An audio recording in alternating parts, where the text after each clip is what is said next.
Good evening, everybody. This is Anderson Little with the Knox County Health Department.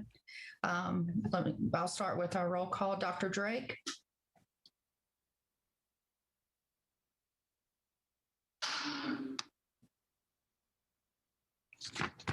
Thank you. Dr. Gocher. Here. Dr. Hurt. Here. Mayor Jacobs. Here. Dr. O'Brien. Here. Dr. Shamia. Here. Dr. Souza. Here. Ms. Wagner. Present. Dr. Buchanan. Present. And Ms. Roma. Here. Thank you very much. So if we have had, I think we have everybody here, so we've established a quorum. And the next order of business is our public forum. And who will be conducting our public forum administration? That will be me also. Okay, so Hi. if you want to, we can go ahead and start that. And then Okay. after that, we'll have that Board of Health member comments to the forum. Okay. This is Anderson Little with the Knox County Health Department. Up first, we have Richard Cunningham. Dr. Cunningham, please state your name and address for the record, and you will have 3 minutes. Thank you. Richard Cunningham, MD, 1836 Bombay Lane, also 402 South Gay Street, City and County. I'm a board-certified orthopedic surgeon for over 25 years, small business owner, also part owner of a restaurant in South Knoxville. First, I want to thank the Board of Health with special thanks to Mayor Jacobs and Mrs. Roma for responding to my many calls and emails about these important issues. It is clearly time to rescind any and all mandates. I had many friends and colleagues in the restaurant and hospitality industry that have been devastated by the closures, limitations, and curfews imposed over the last year. Many have not survived. Those that are still around are suffering major losses with layoffs and loss of income, yet the bills never stopped. I know of no group that has made more sacrifice and have gone over and above to assure hygiene, cleanliness, and safety. It is in no restaurant's interest to have customers or employees become ill from COVID or anything else. They have been unfairly damaged with these restrictions, and they must be lifted. Multiple states have removed any and all restrictions on restaurants and bars, and it is past time for Knox County to follow suit. If you recall, the major reason given for closures and restrictions was to not overwhelm the hospitals. So let's look at hospital capacity. These are current numbers from today's Knox County website. Sustained reduction in new cases, green. Hospital capacity, green, 31 currently hospitalized. Beds available, 24%, or 739, with another surge capacity of 4,389. ICU beds available, 14%, an average number, with 46 of 317 with surge capacity of another 543. Clearly, our hospitals have plenty of capacity, and thanks to schools finally being open, we have more staff available to staff them. If the reason for restrictions is to not overwhelm hospitals, that reason has disappeared. Why are the numbers down and continuing to improve? Many of us have had COVID, recovered, and now have antibody immunity, including myself and many thousands of others, including some on this very call. Combine that with increasing vaccinations, and we are rapidly approaching herd immunity, if not achieving it.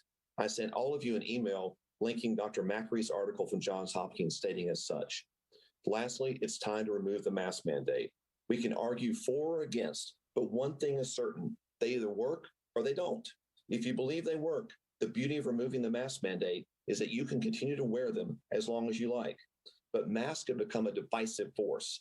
I have been yelled at in my own building, despite the person being unaware that I have COVID antibodies and donate convalescent plasma to help those severely ill with COVID. Yet I'm yelled at and shamed for not wearing a mask in my own building. Wear the mask if you want, but the mandate must go. Knox County citizens have been through a lot this past year, as have many others. Our numbers are way down and trending further down. Our hospitals have significant excess capacity, and our citizens know how to take care of ourselves. The mandates must go. It is time. Thank you very much. Thank you, Dr. Cunningham. Next up, this is Anderson Little with the Knox County Health Department. Next up for our public forum is Aaron Snookles. Aaron, please state your name and address for the record, and you also will have 3 minutes. All right. Hey, my name's Aaron Snuckles. I live at 7600 Westdale Drive in Knoxville. I'm here to talk to you a little about events and event facilities. We'd like to ask that they fall under the same rules as restaurants, a 50% capacity the way it is right now. We can take temperatures upon entry. We have a guest list of anybody who comes to these events for contact tracing, and we can set up social distancing because it's a tent or it's an event space that we can set up the way we want. We can operate as safely as in these events as people as weddings or funerals or gun shows or boat shows or other events that are currently allowed. We are responsible and credible businesses. And of course, we'll follow any rules that you guys set for us. We're just asking that if we could be treated just like a restaurant. We're willing to do whatever you tell us to do, but we have so many people out of work and we have lost so much revenue that we just think if you could just let it up a little bit, it would help us grow our business again, put people back to work. I mean, you could think of all the people related to events, from a wedding to a nonprofit luncheon fundraiser that you can't even have anymore. So we're just asking if you could possibly treat event spaces like restaurants, and we'll follow the guidelines that you set for us. And I appreciate all that you guys do, and happy St. Patrick's Day to all of you.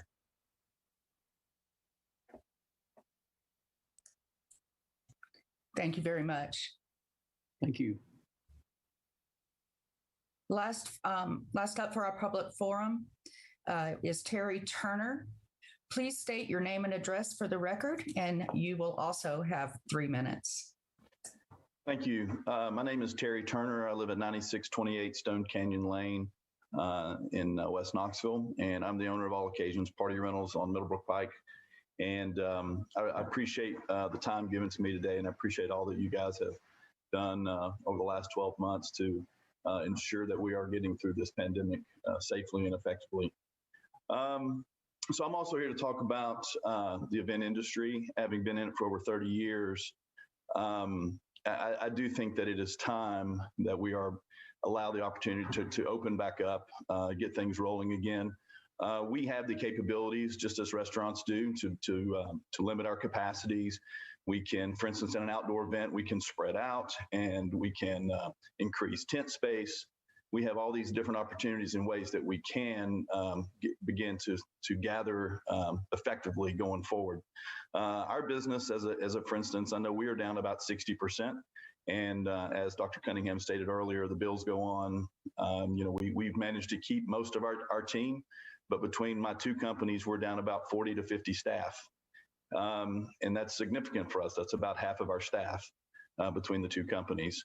There's also a significant amount of other people that are unemployed, the DJs, the florists. I estimate that based on our company size, that there's probably 500 to 750 jobs out there that have not been able to be refilled.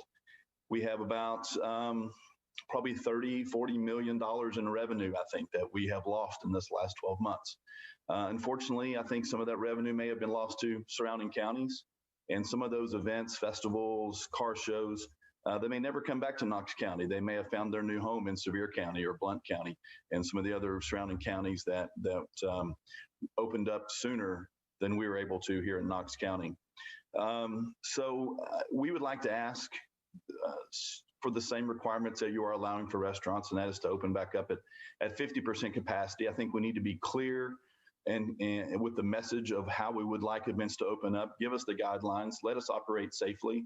A lot of us have made substantial investments into hand sanitizing stations, hand wash sinks, air purifiers.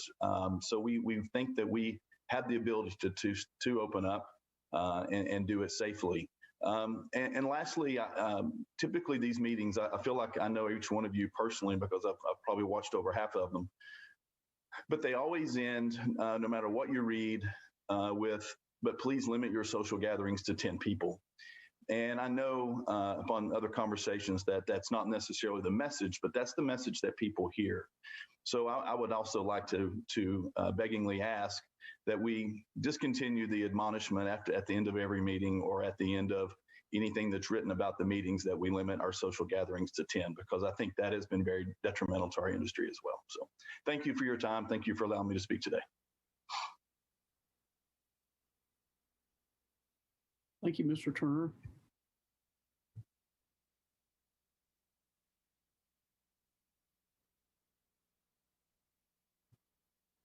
Anderson, is that all of our public forum members this evening? My apologies. Yes, sir, it is. Okay, so we want to thank our guests in the public forum this evening. And the next order of business for us is health member comments to the public forum. So we'll open the floor for discussion regarding our public forum this evening.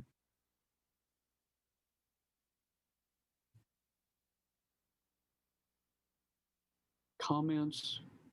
We had two folks that have discussed the event industry, and I believe we've also received emails, all of us, on that. Any discussion on that? I think we're going to be bringing that up later, but any discussion relative to the discussions that we just heard from any one of us? Yeah, I was going to just add that all those things are on our agenda tonight, that we're going to be discussing them. Okay. So again, to the public, all of these topics I think will be discussed at some point in the meeting tonight. So as always, we appreciate input, both the email input and your in-person input.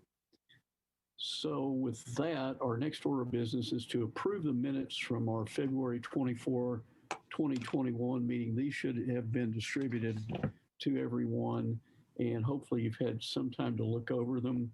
If there's no preliminary discussion, I'll take a motion and a second for approval of the minutes, then we can discuss them further. So moved. So a Second. I make second. Any discussion on the minutes of the February 24th meeting? If not, we could have a roll call vote on this. So Anderson, if you will conduct our voting roll call this evening for approval of the minutes for this evening. All right. This is Anderson Little with the Knox County Health Department, taking a roll call vote for the approval of the minutes, starting with Dr. Drake.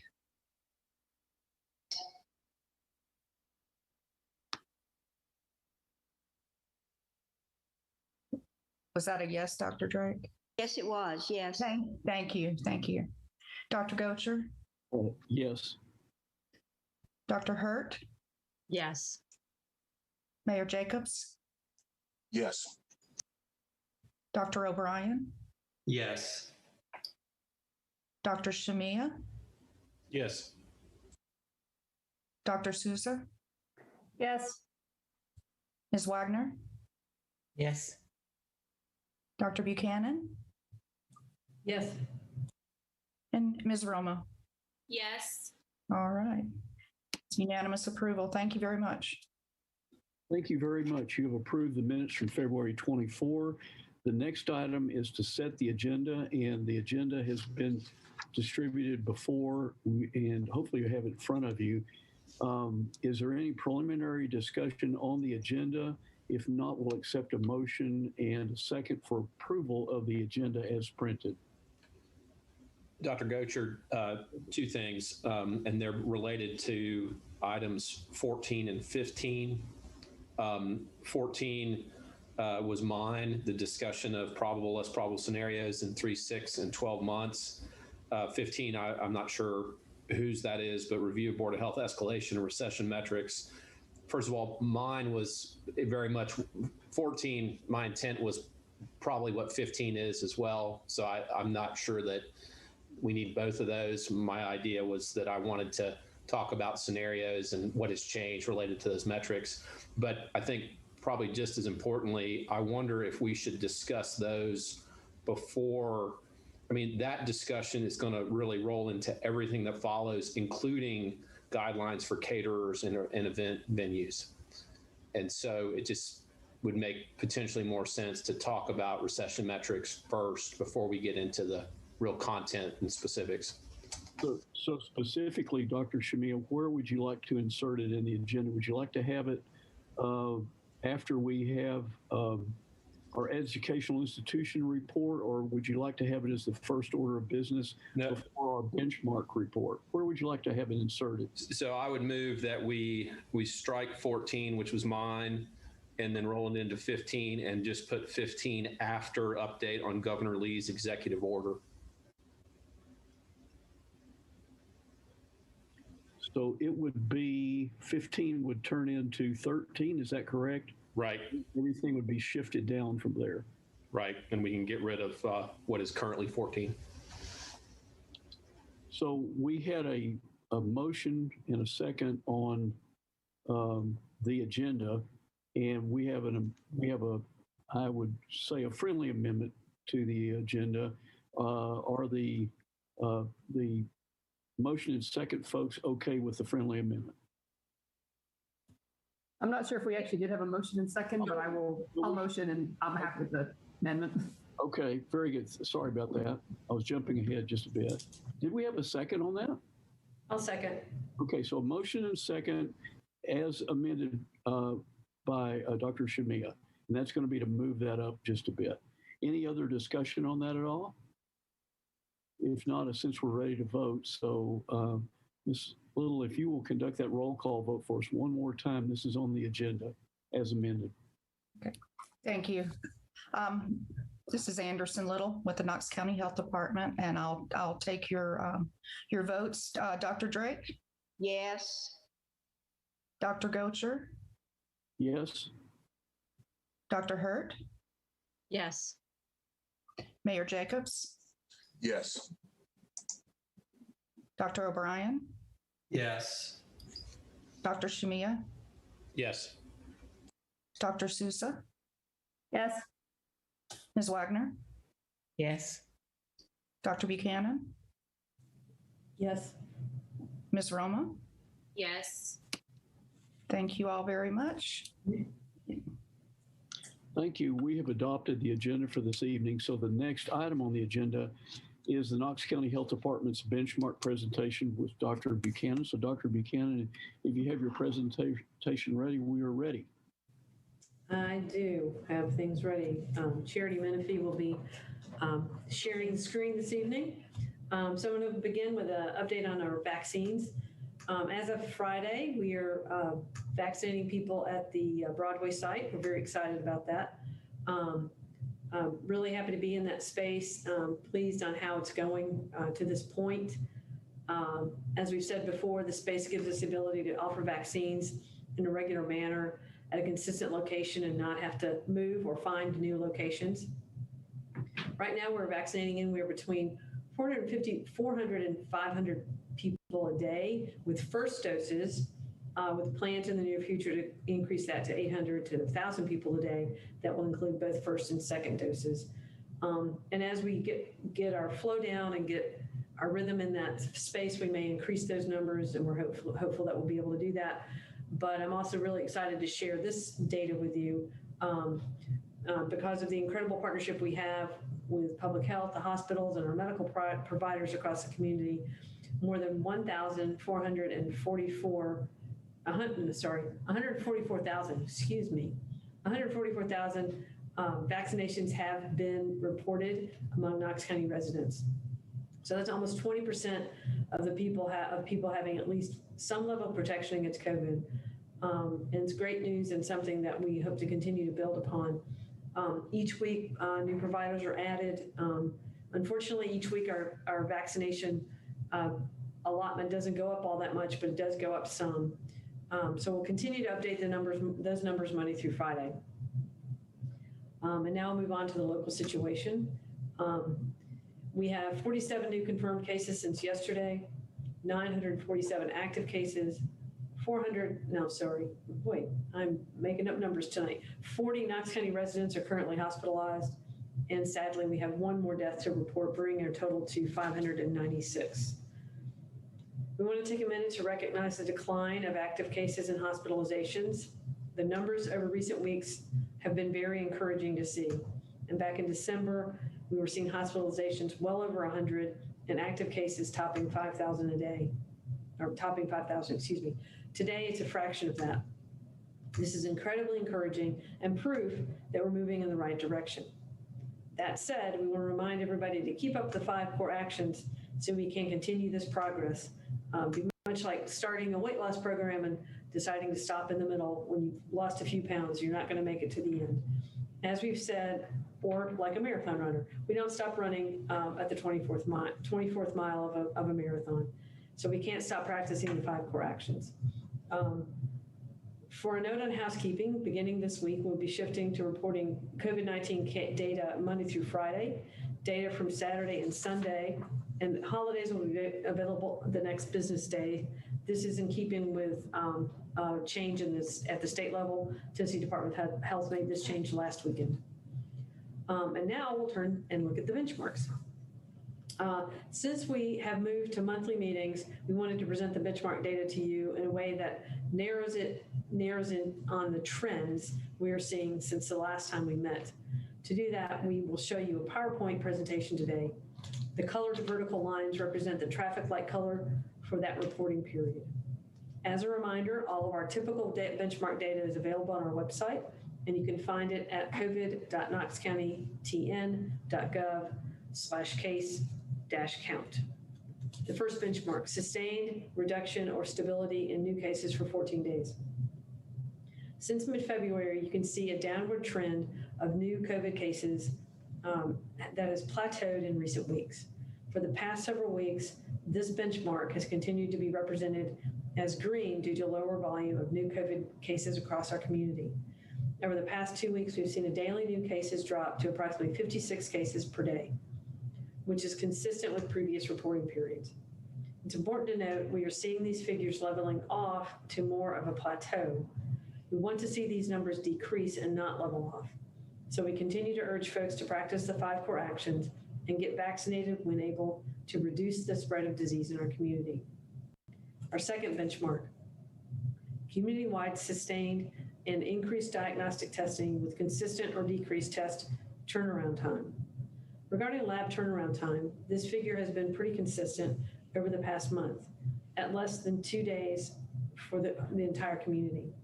For this reporting period, we are sitting at just under a day and a half.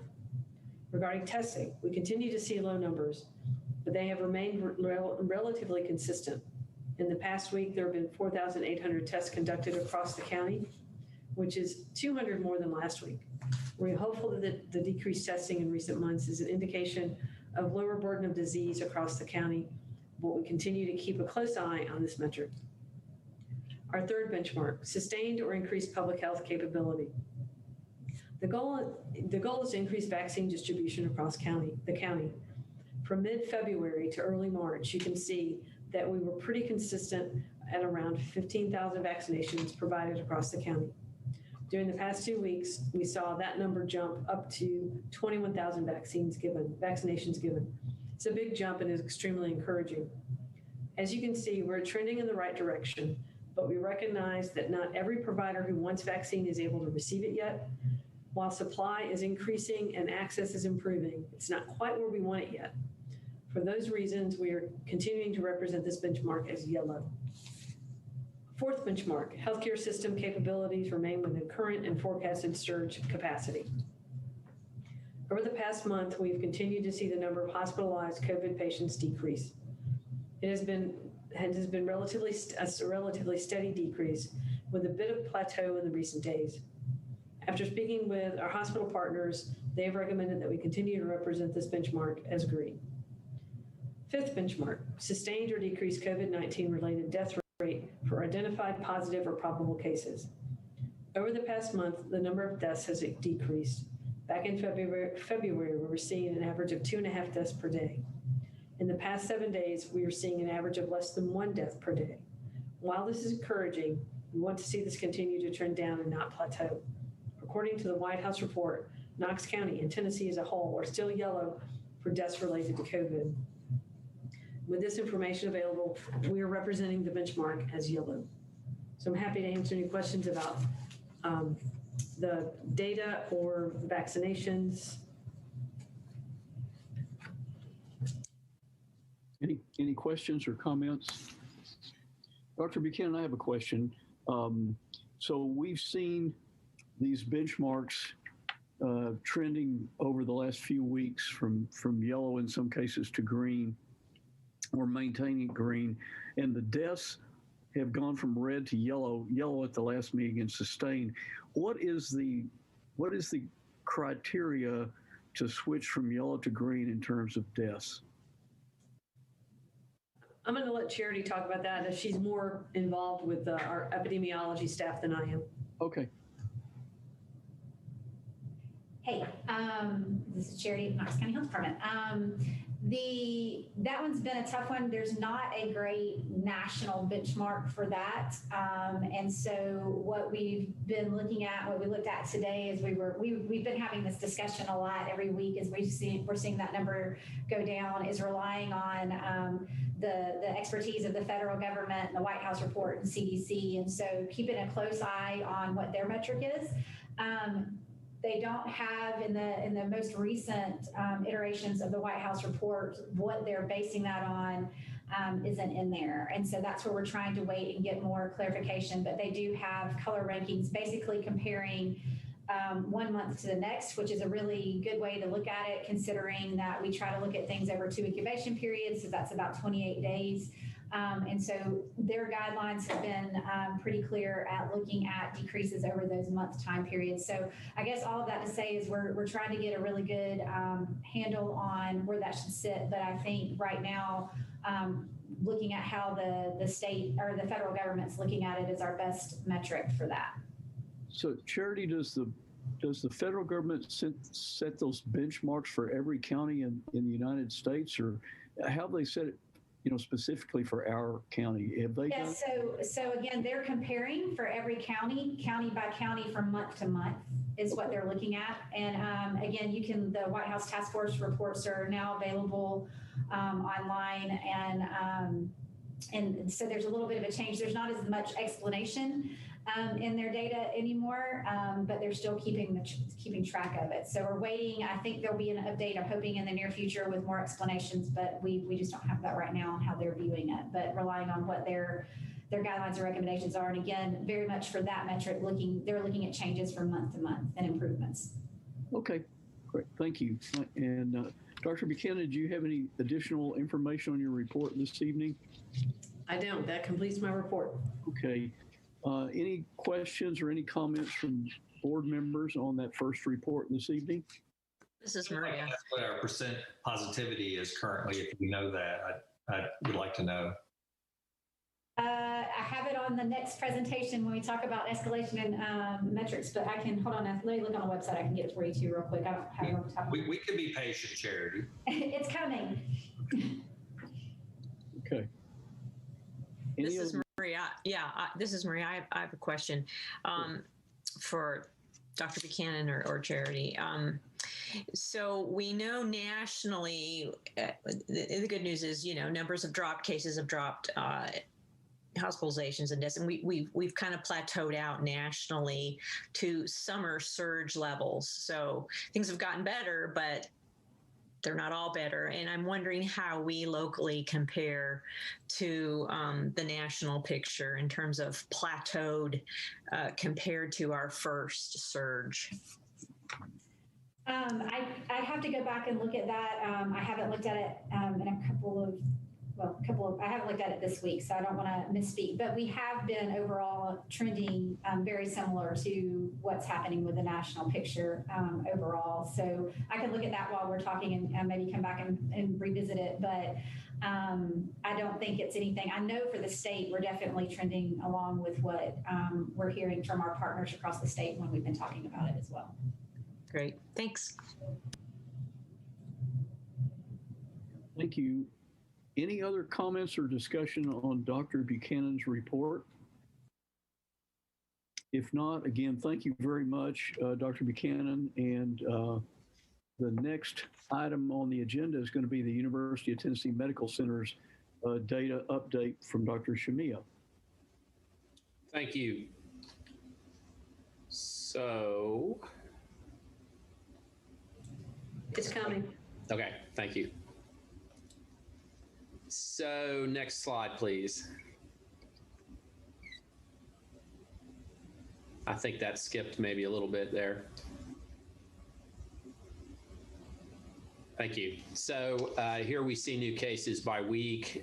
This gives a little bit of perspective on one of the recent questions, but you see that Knox County has really continued to drop week by week. And at those last 2 weeks, 719, 577, you can look back and see that it was probably in the September timeframe where we were last seeing those types of numbers. The district has more plateaued, whereas the county has dropped these last few weeks. Next slide, please. This just shows a comparable pattern across the state. So it doesn't give us, Dr. O'Brien, the whole country, but you see that we're dropping similarly across the state. Next slide, please. So the age demographics, you see in the 71 and older group, very little disease being diagnosed. The 51 to 70 group is a little bit more of a plateau. And whether that's because these groups have not been in the vaccination phase as long, is it possibly related to other issues, or is it just that it's we need to give it a few more weeks? So we'll see, but still a favorable trend across all the decades. Next slide, please. So this is a version of the positivity rate. I have to be clear that the way that text box, we've put that up before, but it describes that this is calculated a little bit differently than what's on the website. The reason for that is there was a period of time where the TDH would dump a lot of results all in one day, even if they didn't all come that day. And so this essentially takes all of the positives and all of the tests over 7 days and takes that 7-day average as opposed to averaging a bunch of individual days. That being said, they're generally pretty close, but I just wanted you to understand if the numbers don't line up. But this has a nice drop still at 11.2%. Next slide, please. So hospitalizations, the data lag we've always described is less now that there are fewer cases and fewer hospitalizations. So these are new hospitalizations by week and month, and it probably is a little more reflective of what's recently happened than it has been in the past. And you see, again, the county has declined, whereas the district is a little more of a plateau. Next slide, please.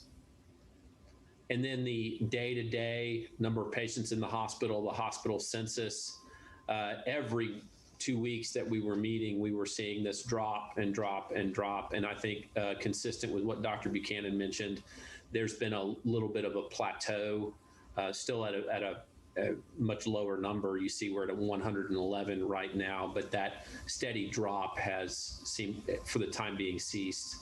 And that is mostly compatible with what we've seen on our capacity calls, which we still do at 1 o'clock across the community. It's been a little more of an up down here locally across the hospitals, but on the whole, it's leveled off. Next slide, please. And these are simply those projections, and that also shows that the most recent projection is a flat horizontal line. But I've always said I wouldn't take too much of that until we get a few lines, a few weeks lines that are in the same direction, basically. So Dr. Gocher, I think that wraps it up for me. Okay, thank you, Dr. Shamiya. Any comments or questions from board members on the presentation from the UT Medical Center?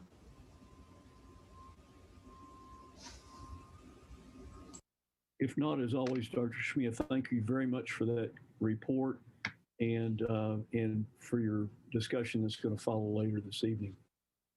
So the next item on the agenda is reports or questions from our educational institutions. And I believe we have our UT representatives here. Any additional information to the University of Tennessee's report? Thank you. It's a pleasure to be with the Knox County Board of Health again this evening. This is Dr. Greg from over the Student Health Center. Since our last meeting, our metrics that we routinely monitor on campus, our numbers have generally either been trending down or staying about the same. Certainly, our data demonstrates that our new cases on campus have been decreasing and our active cases have been just generally holding steady. However, we have seen a slight increase in our number of self-isolations just over the past couple of weeks. These have been related to both on-campus housing and off-campus event clusters, where a number of positive cases and close contacts were identified. To this point, we're pleased with what our data has generally shown, but obviously we don't want to see these increases develop. In that regard, these recent clusters are concerning, as is the potential for the increasing prevalence of COVID variants that may have greater transmission rates and potentially less susceptibility to our current vaccines. So we obviously want to continue to emphasize the importance of adhering to the 5 core actions here on campus. In regard to vaccinations on campus, we've steadily been increasing their availability and we'll continue to do that. In fact, this Friday, March 19th, we're hosting an 1,100 dose event with the Johnson & Johnson Janssen vaccine. And so to conclude, on campus, we fully recognize that with the beautiful East Tennessee spring weather and with the vaccine's greater availability, we're all tempted to let our guard down. But we'll continue to emphasize the importance for everyone on campus to continue adhering to mask wearing, social distancing, and the other health and safety strategies that have been so successful in curbing the pandemic to this point. Dr. Greg, thank you. Questions or comments for Dr. Greg while he's with us this evening? If not, again, we really appreciate your efforts and appreciate your report this evening. Thank you. Next up is on the educational institutions will be Knox County Schools. And we have a report. Ms. Wagner, do you have any additional comments or the discussion on that report? Our cases continue to decline and East Tennessee Children's Hospital continues to vaccinate the staff. So that's all. I'll take any questions if anybody has any. Any questions or comments on Knox County Schools? If not, thank you for your report and thank you for your continuing efforts on all that. So next on the agenda, item 11 is discussion of upcoming legislation affecting boards of health by Dr. Cahill at UT Baker Center. Thank you so much for the invitation. If I may share my screen.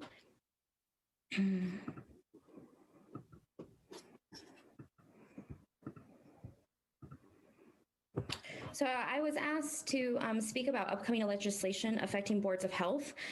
Much of this legislation is actually still in play in the state legislature. So what I talk about this evening is subject to change. I just want to highlight that. So just to give a general overview, county boards of health, the powers and duties for those are detailed in Tennessee Code 682601. There are 6 counties with independent health departments: Davidson, Hamilton, Knox, Madison, Shelby, and Sullivan counties. And there are 4 counties with county health boards: Davidson, Knox, Madison, and Shelby. So in terms of county health boards, there's some recent legislation that's been introduced. It's House Bill 7 and Senate Bill 15. The House bill is sponsored by Representative Jason Zachary, District 14 of Knox County. It was filed in November and it was passed by the House on March 11th. Just a few days ago. Senate bill was sponsored by Senator Mike Bell, District 9 of Bradley, McMinn, Meigs, Monroe, and Polk counties, and it was filed in December, and it was placed on the Senate Health and Welfare Committee calendar for today, actually. So that's why I say that much of this legislation is actually very much still in play and being discussed now. So this is actually from a little bit earlier today, and I can already see that there's been a slight update. But generally, so on the left, you see the current code, which delegates powers to County Board of Health and details those powers of the members. Here, section F2 and F3. So the current code gave the county health director or county health officer both the power to enforce such rules and regulations as may be prescribed by the commissioners, essential to the control of preventable diseases and the promotion and maintenance of the general health of the county. Part Part 3 allowed for the adopt rules and regulations as be necessary or appropriate to protect the general health and safety of citizens of the county, and the regulations shall be at least as stringent as a standard established by state law or regulation as applicable to the same or similar subject matter. Regulations of a county board or health supersede less stringent or conflicting local ordinances. Here we see on the right is the revised. This is from the House Bill 7 with the proposed amendments. Like I said, it's already changed a bit. And so here you can see the revised language in purple. And so it was the addition here of unless there's an actual or potential public health emergency as determined by the county mayor, then the County Board of Health may only advise the county mayor on the enforcement of such rules and regulations. And so in the context of a public health emergency, which is to be determined by the county mayor of a county, then in that case, the county health director and county health officer would become advisory, as well as in the second tab here, we can see the purple language, unless there's an actual, again, potential public health emergency as determined by the county mayor, then the County Board of Health may only advise the county mayor on the adoption of such rules and regulations. This act takes effect upon becoming a law and the public welfare requiring it. So that's the additional language that has been changed there between the current code and the revised code. I've done some clips of the discussion here about what this amendment means, what this bill means with the amended language. And so I'm just going to play it for you here. Can you explain the amendment and how that changes your bill? Chairman Zachary. Thank you, Mr. Speaker. It just narrows the scope. That's all it does. So from the original bill that was fairly broad, the amendment just narrows the scope to 682601, which is just the section of code dealing with the health board. This piece of legislation doesn't have any impact on the powers of the health director, the health department, or the mayor. The first draft was very broad. This has been narrowed down to just TCA 682601. And then in some additional context. Can you explain the amendment and how that changes your bill? The health board as it exists now has the ability under present law to curtail our activities that it deems to threaten basically public health. How will this change their ability to curtail activities that they would deem to be against public health? Chairman Zachary. Thank you, Mr. Speaker. So this legislation would apply if there is an emergency situation in a county. They would move to an advisory board. So in general, in summary, what the bill seems to suggest right now, although as I said again, it has been changing, is the legislation as it stands will remove authority from the Knox County Board of Health and any other counties and Tennessee with health boards or that form one in the future, the authority to adopt and enforce public health orders, rules, and regulations during times of actual or potential public health emergencies as determined by the county mayor. However, the legislation does not change the authority, role, or responsibility of the county health director or the county health officer under Tennessee Code 682608 or 682609. And you heard Representative Zachary talking about that distinction. And then finally, Governor Lee's Executive Order 77, Section 13C also gives the authority of the county health department to issue COVID-19 public health orders at least through April 28th, 2021. And so right now, this is still very much up in the air, but really, if it were to pass, it is likely that it would affect the ability of the Knox County Board of Health and any other similar boards from creating rules, regulating, or enforcing such rules in a time of emergency. There was also an additional bill regarding agriculture and county health boards. So this bill, House Bill 1163 and Senate Bill 1368. 1163 was sponsored by Representative William Lamberth, District 44 is part of Sumner County. It was filed in this February, and it was currently recorded for to pass if amended by the Health Committee, and it's been referred to the Calendar and Rules Committee as of March 10th, 2021. So they're still scheduling on that. The Senate Bill 1368 was sponsored by Senator Mike Bell, District 9 again, same senator who sponsored the previous bill, and it was filed on February 11th, 2021, and is currently placed on Senate regular calendar to be discussed tomorrow, March 18th, 2021. And here is Representative Lambert. Here's the Tennessee Code.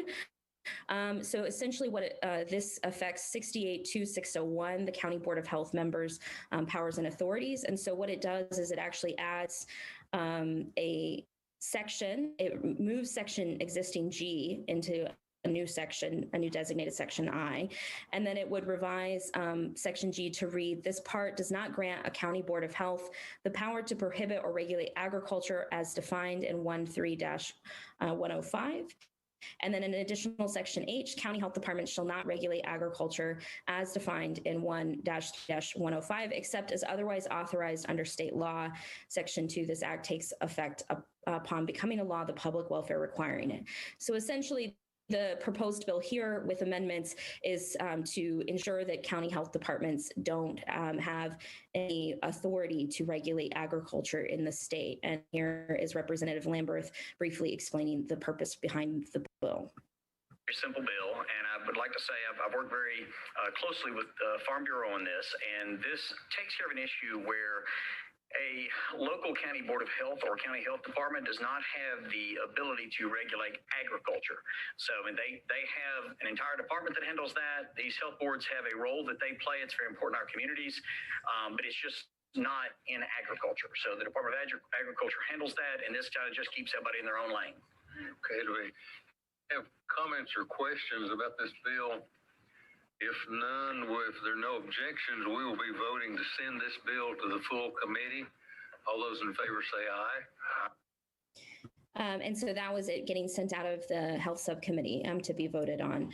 And like I said, the Senate bill is going to be discussed tomorrow. The final bill that is being discussed is immunization regarding immunization. And so this is House Bill 13, which is sponsored by Representative Bud Halsey, District 2, part of Sullivan County. It was filed in November and was placed on calendar for the Health Committee for today. Actually, they just wrapped up their hearing just a little bit ago. And then the companion bill in the Senate is Senate Bill 187. It's sponsored by Senator Janice Bowling, District 16 of Coffee, Franklin, Grundy, Marion, Sakatchee, Van Buren, and Warren counties. And that was filed on January 15th, just a few months ago, and passed to second consideration on February 10th. It's now been referred to the Senate Health and Welfare Committee for future discussion. And so in terms of this code, this is actually an addition. So this would create a new section to the code 685-1 on prevention of diseases, general provisions. And so would add this language, a law enforcement agency or governmental entity of this state or a state government or the governor or chief executive of a local government by executive order shall not force, require, or coerce a person to receive an immunization or vaccination for COVID-19 against the person's will. Section 2, this act takes effect upon becoming law, the public welfare requiring it. And so this would be an additional section that would limit any requirement or coercion for a COVID-19 vaccination by essentially any entity. This is the last, this isn't today's discussion, but this is the last discussion about a previous change and amendment that didn't pass, but I want to give you a sense of the conversation that's being had in the Health Committee about this particular bill. It's obvious, should be obvious to the sponsor and those at home that the committee is not in favor of the original language. I have worked with others and the member who brought this and offering this amendment. One of the major concerns of the sponsor is that he brought forth is the fear and concern, particular as it relates to a non-fully approved or a vaccine that is under emergency use authorization. And while I may not believe that the state could require that type of vaccine, the amendment makes it clear that the state cannot require any COVID-19 vaccine that is not fully approved or still operating under emergency use authorization. And the amendment also removes the words force and coerce from the original bill. And so this amendment then went on to be debated. It was not passed, the amendment, but there was quite a bit of discussion among members about the likelihood of the bill passing in its original form. And indeed, in today's meeting, they decided to, the sponsor of the bill, Halsey, in the House, requested to table it for the last calendar session to see if the bill got more traction in the Senate.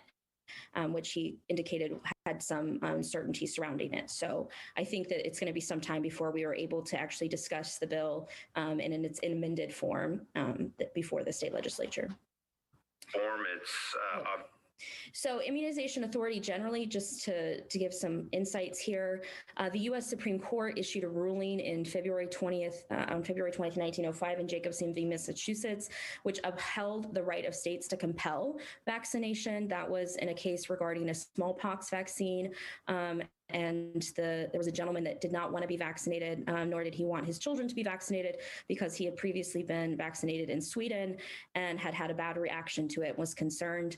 And he was fined by Massachusetts and threatened with additional penalties for failing to be vaccinated. And so the case went all the way to the U.S. Supreme Court, and it was determined that the state did have the right to compel vaccination. So this law, if passed in its current form, would actually be the state giving up some of its authority in this area. So each state decides which vaccines are currently required based on recommendations for the Centers for Disease Control and Prevention Advisory Committee on Immunization Practices. Many of you are probably familiar with immunization requirements, for example, for school children, and the related practice of allowing for exceptions for religious or other reasons, health reasons, that most states employ, including the state of Tennessee. Immunization or vaccination, to be clear, for COVID-19 is currently not required by any state or local governmental entity in Tennessee. And so a little bit of the discussion in the Health Committee was about whether or not this was putting the cart before the horse, as there have been no attempts to require COVID vaccine at this time. Just as a little insight into the court's thinking under Jacobson v. Massachusetts, I often think that we discuss these issues as though they are only contemporary issues, only issues that we're having now. But indeed, ever since immunizations were discovered at the turn of the 1800s, this has been a conversation that governments have been having with citizens. And we can see some insights here into that thinking. Justice John Marshall Harlan, who many of you may know was from Kentucky, actually delivered the decision in this case for a 7-2 majority. The Massachusetts law did not violate the 14th Amendment. In the opinion, the court held that, quote, in every well-ordered society charged with the duty of conserving the safety of its members, the rights of the individual in respect of his liberty may at times, under the pressure of great dangers, be subjected to such restraint to be enforced by reasonable regulations as the safety of the general public may demand. And further said, and that real liberty for all could not exist under the operation of a principle which recognizes the right of each individual person to use his own liberty, whether in respect of his person or his property, regardless of the injury that may be done to others. And so generally the court held that under the police powers, that the state had an interest in protecting the common good over individual liberty. Finally, I'd like to tell you a little bit about some Tennessee Pulse survey data that gives some insights into the public opinion around COVID-19 and some of the issues that are being discussed by the board and by the state legislature. The Tennessee Pulse survey is a cooperative effort of Tennessee Governor Bill Lee's Economic Recovery Group, the University of Tennessee's Howard H. Baker Jr. Center for Public Policy, and the university's Social Work Office of Research and Public Service. These surveys have been fielded every month, essentially, from May 2020 to February 2021. We've now collected more than 13,000 responses from Tennesseans on consumer sentiment and public opinion related to COVID-19 across 11 waves. So 10 waves are now publicly available on the CORE19 website. I've provided the link there, and we'll be posting the 11th wave from February very soon. So the data I'm going to be giving you is the wave 10 data. This is from the end of January, I'm sorry, and a total of 1,079 responses were collected for this particular wave. And this gives you the margin of errors. This is sort of the plus or minus how the confidence intervals. So 3% for the statewide sample, around 4% for the regional samples, and about 5% for those samples on African American respondents. If you actually go to the website, it is interactive. You can go to each wave and look at it yourself. You can also click on the tabs above here to see how this responses changed by different categories. And so this first question, if you had to choose which of the following two options do you think will have a more important impact on you and your family? And we see that 58% of Tennesseans who responded to the survey said that health impacts of COVID-19 were more important than economic impacts, 42%. This has dropped slightly from our wave in December, where people were much more concerned about the health impacts, but it is reflective of actually a change, I would say, in public opinion from when the pandemic first started, because these numbers were essentially 50-50 for many of the early months of the pandemic. So this has shifted to a greater concern over health at the moment.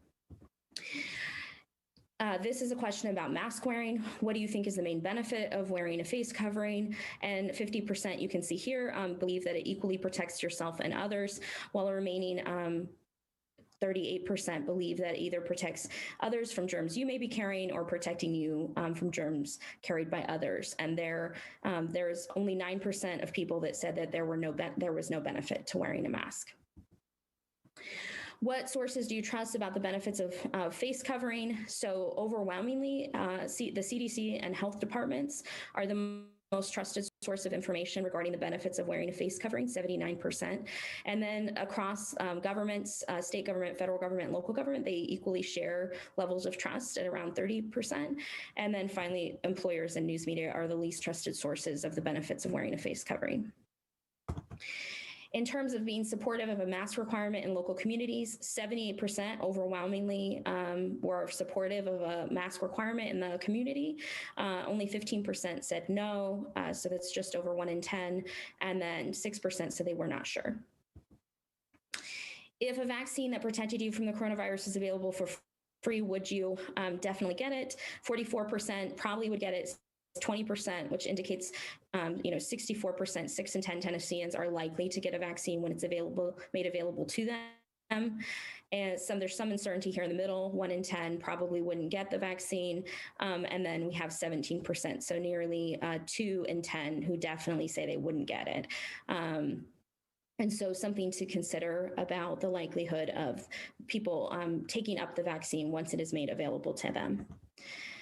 In terms of confidence in the safety of the recently approved coronavirus vaccine, this actually represents an increase in the confidence level. And so we have here that 50%, half of Tennesseans completely agree that the coronavirus vaccine is safe, and 21% somewhat agree. So for the most part, we have 80%, more than 80% of people who think that the coronavirus vaccine is safe. There is an important smaller group of people who are displaying some vaccine hesitancy and even disagreement. Here you can see completely disagree 1 in 10, and disagree 8%, which indicates about 2 in 10 Tennesseans disagree or completely disagree that it is safe. So in terms of who is the trusted source about the safety of the coronavirus vaccine, again, overwhelmingly the CDC and the health department is the trusted source. 73% of Tennesseans say that that's who they trust for information. This is followed by the state government, federal government, and then local government. The least trusted source is religious or spiritual leader. And then we have doctors and healthcare providers that about 50% of people say they think that's the most trusted source. And this was a select all that apply, so people could select more than one, which is why the percentages don't add to 100%. This is about models of sort of models that people trust. And so seeing or knowing that the following groups have been vaccinated would increase my confidence in the safety of the vaccine. So we can see here that that people want to see their doctors and healthcare providers getting vaccinated. They say 75% say that 3 in 4 Tennesseans say that if their doctor or healthcare provider got the vaccine and they saw them do that, it would increase their confidence in its safety. That's followed by family and friends, and then elected officials. So people really want to see elected officials and family and friends also getting the vaccine. Those are important models of leadership for them in this arena. Allowing for standard exceptions, who do you think should be required? So this goes directly to the heart of that final piece of legislation that we were discussing. And so 48%, actually nearly half of Tennesseans said that everybody should be required to get the coronavirus vaccine. And then this is different groups that they thought maybe should be required. So for example, public school students, college students, government employees, healthcare employees, service industry employees, other, and then there's about 30% say that they think that there should be no requirement. So some interest to take away there about people's willingness to accept a requirement for a vaccination. Those are all of the slides that I have for you. I'm happy to take questions. Thank you so much. Thank you very much, Dr. Cahill. It's a great report. Any questions or comments on Dr. Cahill's report from board members this evening? Thanks, Dr. Cahill. Dr. Gutcher, sorry if I may. I don't know if it's a question or just a clarification. The ag bill, the agricultural bill, when we looked at that, one of our concerns is on occasion, not every year, but on occasion, it's more frequent than it has been, we'll have an E. coli outbreak or other outbreak related to raw milk, which requires us to interact with that facility and at times stop their production. So would that be included in Regulate? Dr. Cahill, do you know? So I want to preface this response by saying that I am not an attorney, but my understanding from the reading of the bill and watching the discussion about it in committee is that is correct, that the county health department and the health board would not have any power to regulate any raw milk as long as it falls under an agricultural category for the state of Tennessee. So. Okay. Dr. Cahill, I have a question sort of as a follow-up to that. Is the agricultural restriction based strictly on the raw milk issue, or is it based on other things as well? They didn't discuss a lot of the background for this, so it's hard to say for certain what was driving it. Most of the reporting around it, however, has been about the raw milk issue. To my knowledge, I don't know about any other issue. I think probably the raw milk is what prompted it. But because that has been not only sort of a hot button issue here in Tennessee, but also in other places in the country for a few years now. And so I think that that's what's prompted the legislation, yes. Thank you for your response. Any other comments or questions for Dr. Cahill while she's here with us this evening? Dr. Gutch. Okay. Yes, go ahead. I just have a really quick question. Thanks for coming, Katie, Dr. Cahill. Do you know how many of the other health boards have veterinarians on them? Raw milk is pretty near and dear to veterinarians' hearts as a public health safety issue. So I find it a little bit distressing that our health department wouldn't be allowed to deal with raw milk outbreaks with various bacteria.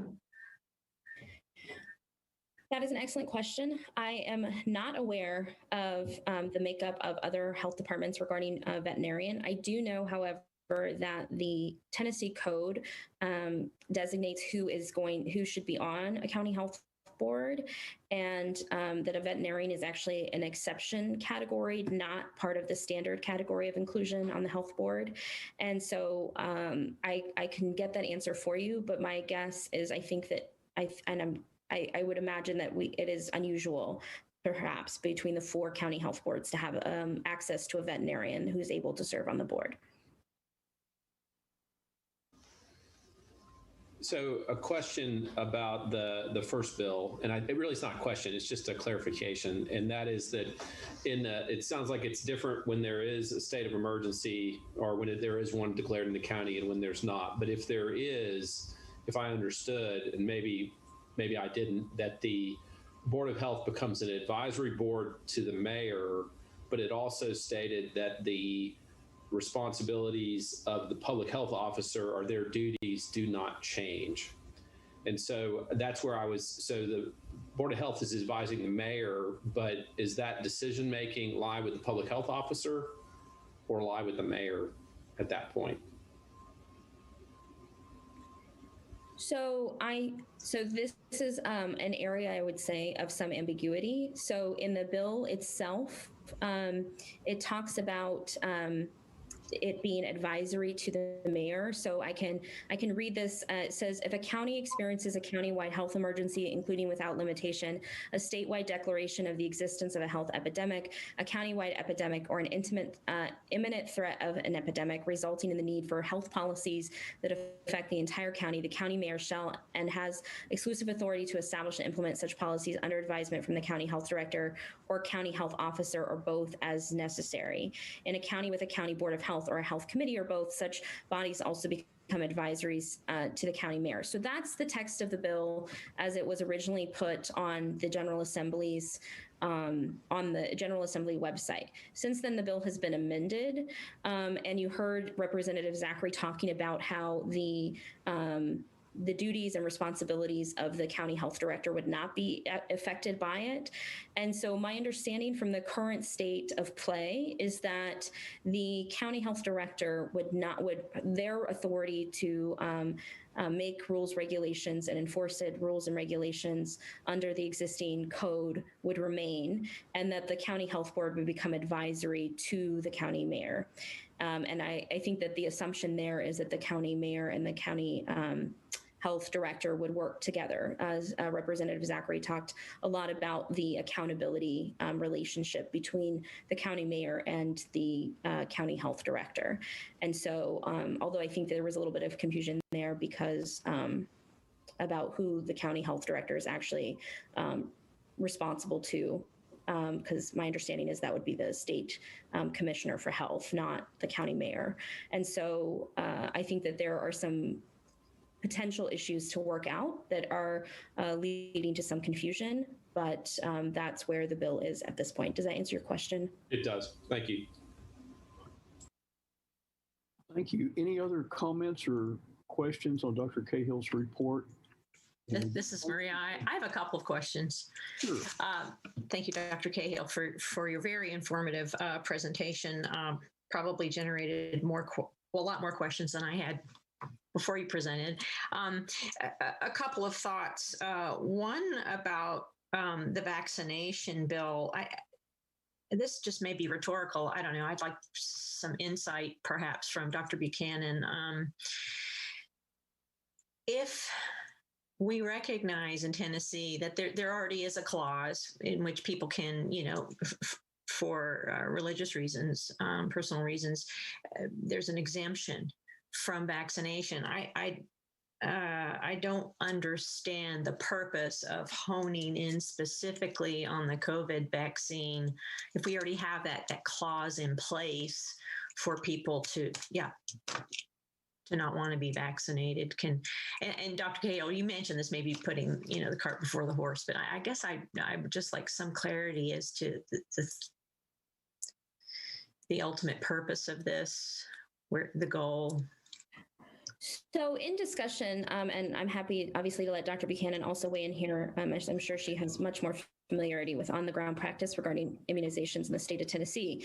But in the conversation regarding the bill sponsor, Representative Halsey, pointed out that part of the impetus for introducing the bill was the concern that an experimental bill or an experimental vaccination would be required for individuals to accept. And so that part of the amendment that was discussed quite at length but it was not ultimately passed, was about changing the language saying that until essentially the COVID-19 vaccine is fully approved for use and isn't under an emergency use authorization, that it would not be in any form required or, required either forcibly or coercively by the state. So you could imagine a situation in which, under a continuing sort of emergency use authorization, that, for example, school children are required to be immunized with the COVID-19 vaccine. And so the bill sponsor said that that was part of the impetus why he introduced the bill. I think some of the discussion was about the fact that, now we have millions of people in the United States who have been vaccinated with the COVID-19 vaccine and from its various distributors, and that there's quite a bit of evidence as to its safety. And so that perhaps the concern that arose in November when the bill was first introduced is no longer as robust of a concern. And I think that just kind of getting a sense of the discussion, I think that there is some hesitancy on the part of the state legislature to relinquish power, set precedent for relinquishing said power in this area, particularly when there are no current state or local laws or entities that are suggesting any sort of requirement. Great. That does help a lot. Thank you. I have another question. Does anyone else have some questions? Yes, please. Dr. McCann. On the topic of vaccinations. So first of all, understanding why this legislation was presented, obviously you need to talk to those who presented it. So I don't understand the motivation behind that. And Dr. Cahill did clarify some of that, but I think everybody needs to understand that we have never discussed or considered making COVID-19 vaccine required. There are vaccination recommendations and vaccine requirements for school, which actually come out of the Department of Education, not the Department of Health. And as you said, people have lots of ways to not get those vaccines fairly easily in our state. So again, we have no intention, nor have we even ever discussed on this board or at the health department making COVID-19 vaccine required. Thanks everyone for comments. Any other comments for Dr. Cahill or any response to Dr. Buchanan's comment there? This is Maria. I do have one other question about House Bill 7. I'm hoping you can help me understand if this is the normal process, and please forgive me for not being clear, but so part of the new language is that if I understand the process, the mayor declares a public health emergency, at which point we on the Board of Health will become an advisory body. So I have two questions. It's two parts. One, is that the typical process? Is it who usually? I guess I was under the impression that the public health officer is the person who declares a public health emergency, but I need education on that point. And the second part of the question is, does that mean the Board of Health, is that the only time we're advisory? It's the only time we advise, period, is just in a state of emergency once it's declared, or are we meeting regularly to be an advisory board in general to the public health officer? I guess I don't know if anyone else is confused as I am, but I'd like some clarity on those 2 points. I will provide as much clarity as I am able to at this point. What I would say, based on, and if I may share again, my screen, let me see here. The difference in the text between the existing code and the revised code here, so we can just look at it a little bit more carefully. I hope you all can see that. So my understanding is that it is only in the case of an emergency that, and that public health emergency as determined by the county mayor. So this is an actual potential that the board would become advisory. In all other instances, the board, I think, would operate under its regular or its existing powers and duties, which including enforcing rules and regulations as prescribed by the commissioner. And so I think that it is only in the context in which there is some potential or actual emergency that public health related to public health that this would shift. And so I hope that answers your question. Now, as to, I think something that is left unaddressed in the current legislation is this. Did you want me to leave that up? I can put it back up if you'd like, or that is left unaddressed is that it's a question about whether or not for example, the governor could declare a state of emergency, which I would imagine would supersede a county mayor's decision about an emergency. But there is some question about who gets to declare an emergency. So in the context of COVID, for example, if the governor declares a state of emergency, but the county mayor has not determined that such an emergency exists, there's some lack of clarity about whose jurisdiction would overwhelm in that case. I would imagine it would be the governor, but because the statute specifically says the county mayor is responsible for determining that emergency, that's an open question. So actually, if the county mayor in that case wanted to leave the power with the county health board, then they wouldn't declare a state of emergency. And if they wanted to take the power, they would declare a state of emergency. So it is a little bit opposite of what you might think. And so in terms of the other part of the question about the responsibility for who shall declare a state of emergency, the responsibilities for powers and authorities of the county health officer detailed in that same legislation. I'd have to go back and check and see if part of that power is for declaring emergencies. But I think that there are some significant overlaps in this legislation that will need to be worked out through discussion and probably some more amendment processes between the Senate and the House side, and to reconcile these issues. Actually, I'm fairly certain under current legislation, the governor or the county mayor may declare a state of emergency. The health officer does not have the authority. The health officer has some authorities, or the health director does not have that authority. But would in that situation be advising the mayor regarding the current health situation. Thank you for that clarification.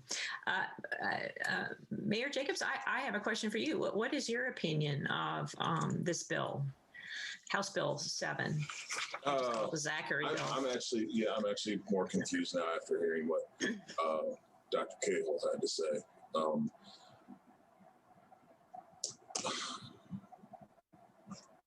Mayor, if I can, I'm sorry.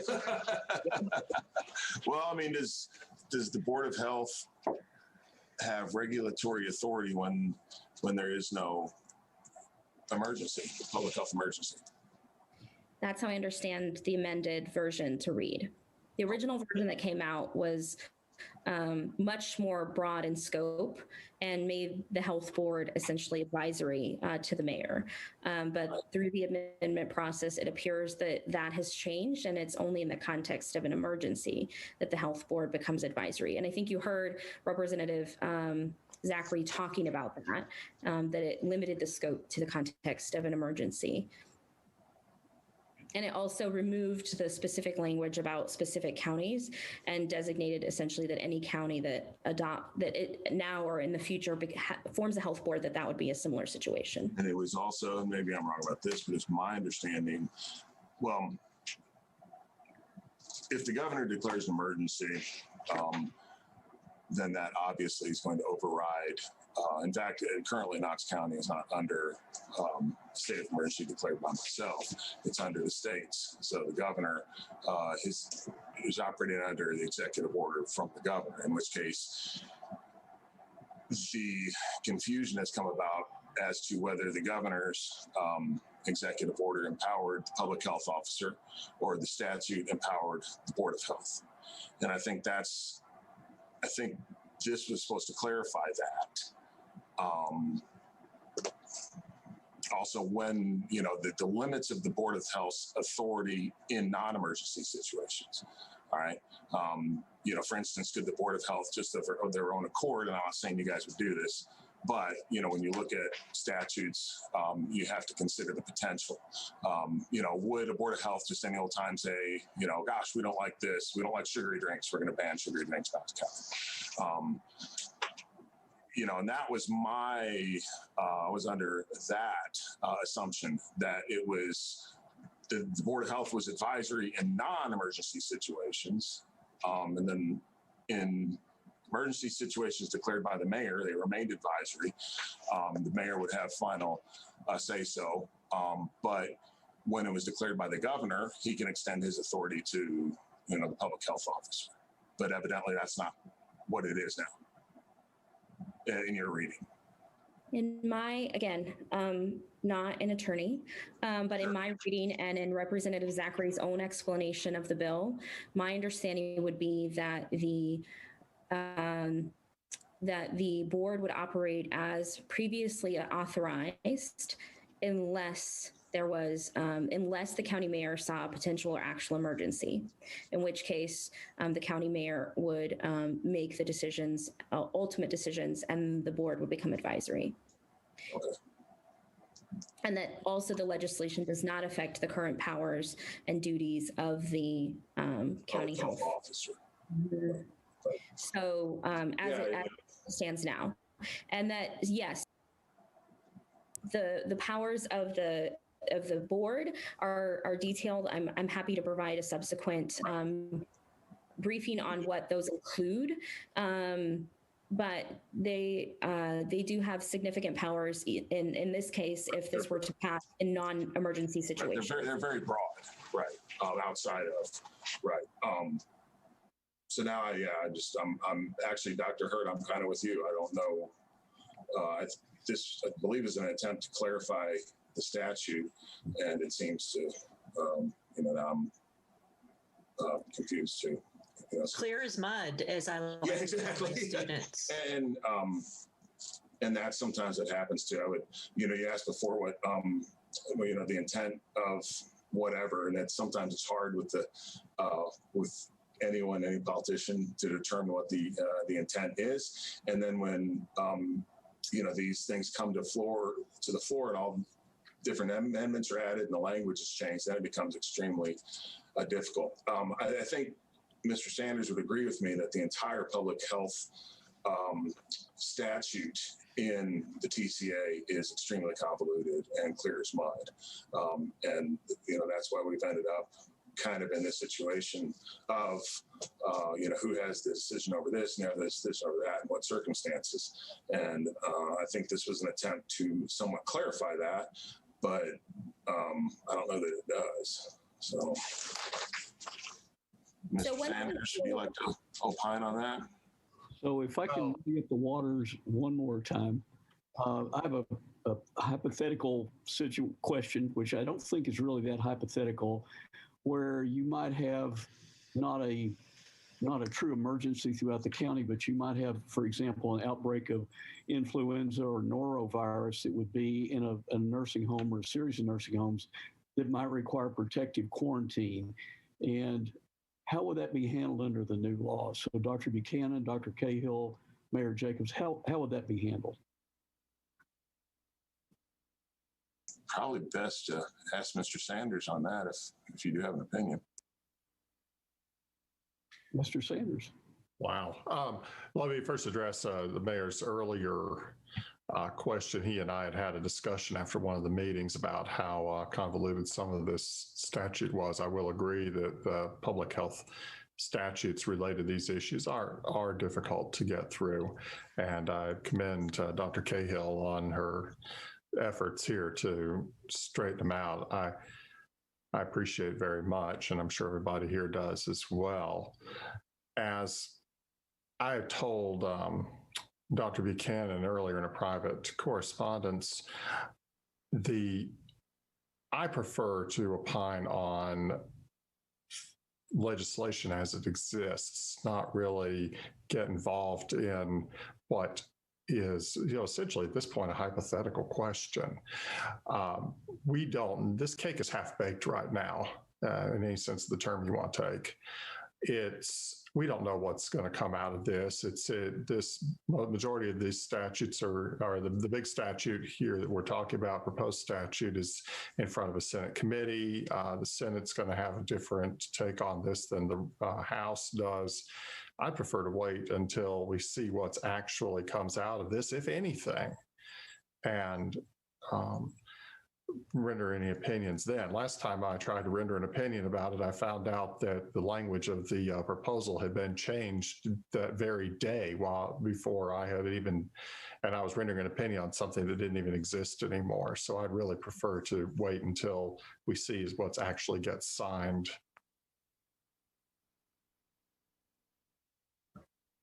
I think that that's wise. It is changing quite rapidly as this sort of moves through the discussions. It is hard to say exactly where the legislation is going to land, and also some of these open questions. And so I think it's difficult to address hypothetical situations per se. What I will say, however, is that this tension between what the police powers of public health that have been enshrined in law for quite some time in the United States, and sort of individual liberty and unelected versus elected accountability and how that operates these aren't new discussions. I think what has happened is all of this, the existing power that was otherwise sort of under the radar for both the public and elected officials and even bureaucrats themselves, has come to the fore because of the pandemic. And so now we're struggling with these questions of, under what rules do we want to operate and what do we think is reasonable? So, in the context of COVID, people might have one opinion about who they want to be responsible in the context of, a measles outbreak, right? Which could be in its own considered potentially a public health emergency, but they may feel very differently about that.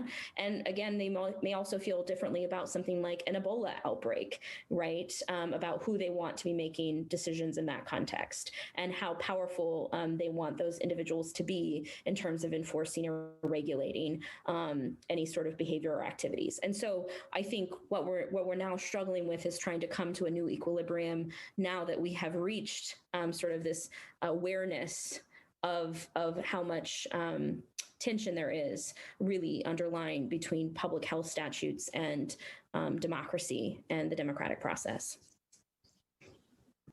And if I could add to that, it's also been the length of time that this has gone on, which is unique in emergencies. And we've all talked about this. You have a natural disaster, and it's here and it's gone, and you deal with the aftermath for some time. But in other emergencies, this is a much longer time horizon than that has been, and that's a struggle too. Is who has this power for this long, and all those sort of things. So I think you're exactly right, Dr. Cahill. Any other comments this evening on this topic? I think it's been a good discussion. Any questions, comments from board members?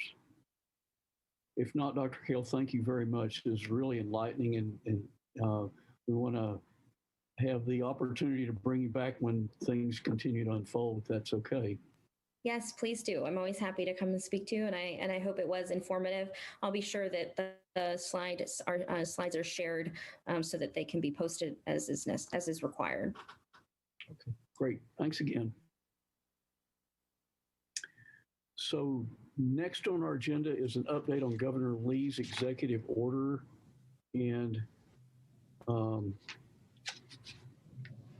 is this going to be from Mr. Sanders or going to be from Dr. Buchanan? Or Dr. Buchanan is waving her hand. Dr. Buchanan, you have the floor. No, just to clarify, the executive order was extended, allowing for virtual meetings until April 28th, which means our meeting in April will be virtual. We've reserved places. We reserved a room in the City County building if we need a meeting space for May and I believe June as well. But I also wanted to take a moment to clarify with everybody. My understanding is that this is now our monthly meeting. Whatever Wednesday of the month this is, going forward will be when we meet, unless we decide to meet more frequently. So the third, is it the third? Okay, just to make sure, I was a little confused. So we're all on the same page. But there's a potential that in May we'll have to meet in person. It totally depends on the governor, what he does. So that was it, just to clarify that. Okay, thank you. Any questions from the board on that? So we will be meeting, if our schedules are all correct, 4 weeks from today then for our next, and we'll get the dates and everything for that. Okay. So the next item is in our amended agenda, the discussion of Board of Health escalation and recession metrics, and that's kind of been blended in with item 14. And Dr. Shamia, are you taking the lead on this one for us? I was the one who proposed the blended piece, and so I'm not sure who put the other piece on the agenda. I mean, I'm happy to start the discussion. Dr. Buchanan, maybe we should, you guys want to start with reviewing the data. We have our data as it relates to the metrics that we put, or the escalation and de-escalation metrics we put in place. I think that's great. There we go. And now we're sharing that. So are we good? Yep. Okay, there we go. So go ahead to the next slide, please, Jerry. So this is just a review. Our positivity rate, our recession barrier was less than 5%. Our escalation barrier was greater than 10%. We've certainly been above that for a while. For new cases, 5 new cases per 100,000 over 28 days. I'm sorry, and all of these are over 28 days. And then for escalation, 10 new cases per 100,000 over 28 days. So if we look at those trends currently, here's the positivity rate. And as you can see, we are trending close to our escalation barrier. With this, we're down about, I don't know what the actual number is. It was today. But, I got it. Hold on. I didn't do my homework. So we are, we're approaching the escalation barrier.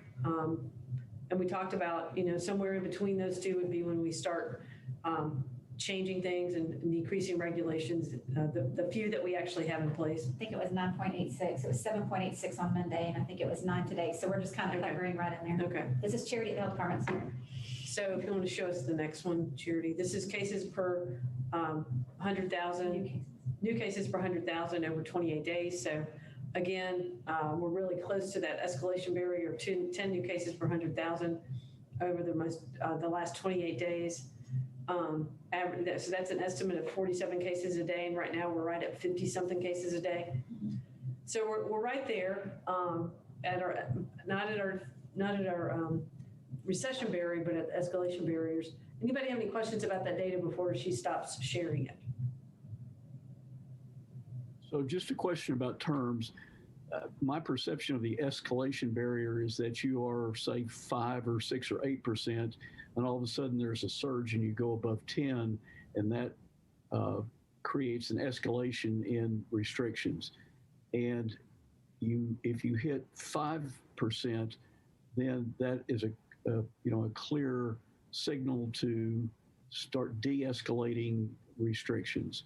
So what if you're between 5 and 10? You're on the way. Right. So that's for us to decide, to be honest, Dr. Goetcher. We talked in the past about, in that middle zone, would we, if we had regulations in place, would we start to peel some of those back, knowing that things like the mask mandate are going to be one of the last things to peel back.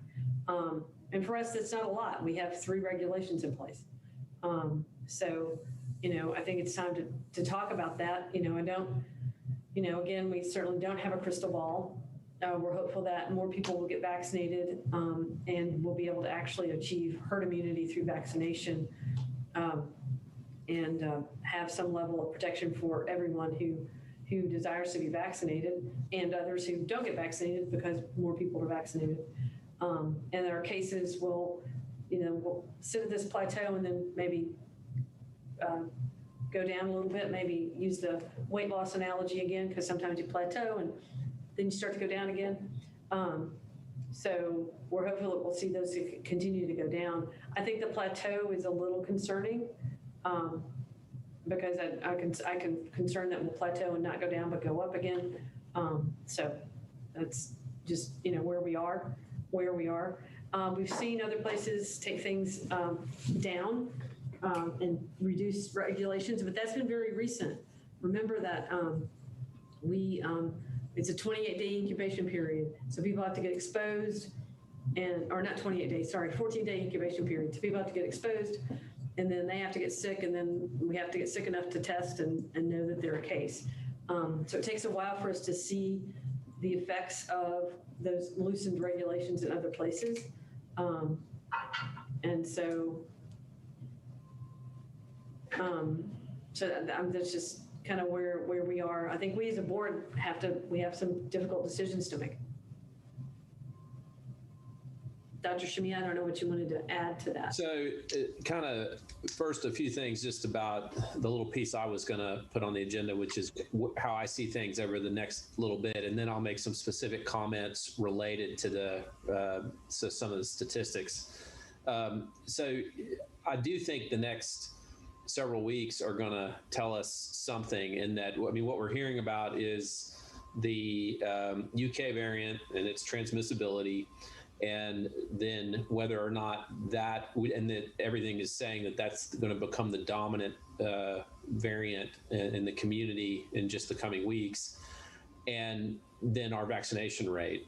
And then we also have spring break. And, that's the first real event that we've had, I would say, since the December holidays, maybe the Super Bowl, arguably, and we didn't really see anything out of the Super Bowl. So there are a few things kind of happening all at once that will tell the tale over the next several weeks. So now that I'm not saying that should impact whether we do or don't have anything related to recession barrier or repeal anything, but we are in this period where some new things are in our environment. One thing I would say about the metrics is that if I had to choose was I going to put more emphasis on cases per 100,000 or positivity rate, I would probably be more looking at cases per 100,000. The reason I say that is we know positivity rate is so based on the amount of testing we're doing. And trying to drive up testing early in the pandemic was truly a public health measure. It's contact tracing, it's control. In a partially immune, partially vaccinated population, there's just no reason to expect that we're ever going to see the same kind of testing. And we may not need the same level of testing that we saw before. And so I just don't honestly know if a positivity rate is just going to linger in a certain place and not drop, or if it will. But I would expect the cases per 100,000. There's no reason why that shouldn't continue to drop if we're continuing to see fewer cases. Now, we never said we were going to just absolutely be super rigid with the recession anyway. We said that was going to be a guide and not an absolute. But I'm just telling you that I would rather focus on cases per 100,000. My final comment is that we're in this part of the pandemic where, and a comment was made earlier about the hospitals, and they are, without question, the hospitals are in a different situation than they were. But there's also going to be, we have to remember that at the level of the individual person, COVID hasn't changed. And so if any particular person 4 months ago was going to get COVID and end up in the ICU, or was going to get COVID and die from it, that hasn't changed. If they get COVID, there's still that same spectrum of possible outcomes as before. But from a population, it's different. I mean, we're definitely in a different place from a population. And so I think that's just word to the public is it's kind of like the last person to get polio before the vaccine was authorized. We're just so close that I mean, part of some of the mitigation, whether it's by choice or by policy, is that if you get COVID, then your likelihood of X, Y, or Z happening isn't no different than it was when we were absolutely at the peak. And I don't want that to get lost, because we have such a tendency to talk about the population that we forget about the individual person sometimes.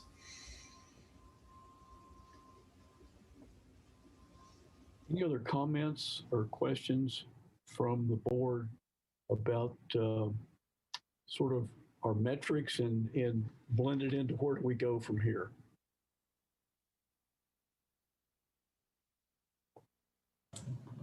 So the only other thing I'll add to that is, when we look at other infectious diseases that we manage and that we work with organizations to control, we want, and I've said this before, we want 2 full incubation periods with no new cases. I realize that is an impossible thing for us to strive for in the case of COVID. But if we look at the data, we have been trending down. Now we've kind of plateaued off. And so I do think we need to wait and see if our trends go down again or if they escalate. I think time will tell. It won't be long. We'll be able to see that before we consider changing much. Again, we only have 3 regulations. We have a mask regulation, we have a gathering size regulation, and we have the restaurant regulation. So we only have 3 things on the books. So anyway, those are my other 2 cents. Other comments, questions from board members? This will be the information we're going to carry forward as we go into item. Well, I guess it's still 17, I guess. So I really probably carry through all the items that remain. And so Dr. Buchanan, the one thing that I would say between the 28 days and whatever an absolute cutoff is, and I'll just focus on cases per 100,000 since that's the one I mentioned, is that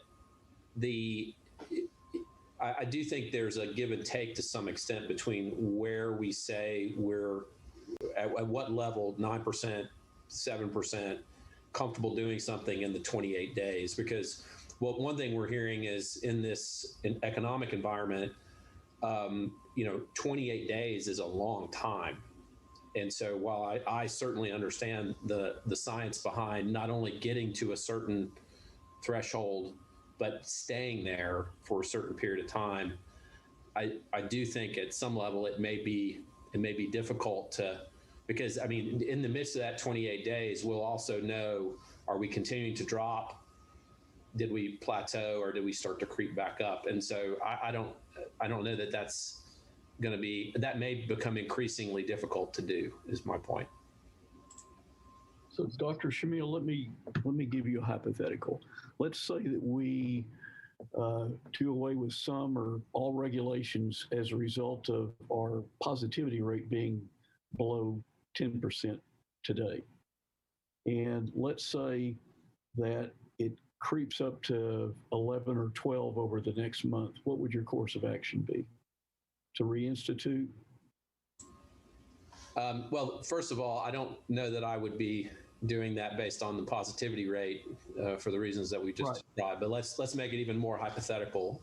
We get to some number that we are comfortable removing regulations, restrictions, and then we see enough of a spike that appears to be a lasting spike that is over 10%, because I think our escalation barrier doesn't change in this environment, then from a public health scientific perspective, then yeah, you could say you would add back whatever was the last thing that you took away. I mean, that would be kind of the way. I think the reality you have to consider is that that's not going to be, it wasn't easy to do the first time, and I don't necessarily think it's going to be any more straightforward to do the next time, regardless in whose hands it's in to do it. So as we face these questions this evening and down the line, I think as a general statement, everybody wants this to end. They want it to end as soon as possible. It's not the biologic behavior of this virus, but we would all like this to end. If we guess correctly and we loosen mitigation strategies and the rate goes down, that will have had a great social and economic impact, as well as not affecting viral transmission. If that's not the case, we would be obligated to reinstitute stuff, and it would be difficult from a social and financial standpoint to do that, but it might be necessary. So we're trying to guess the future. it's really difficult to do. But loosening things up, if it continues to go down, is a winning strategy. But we don't know the future.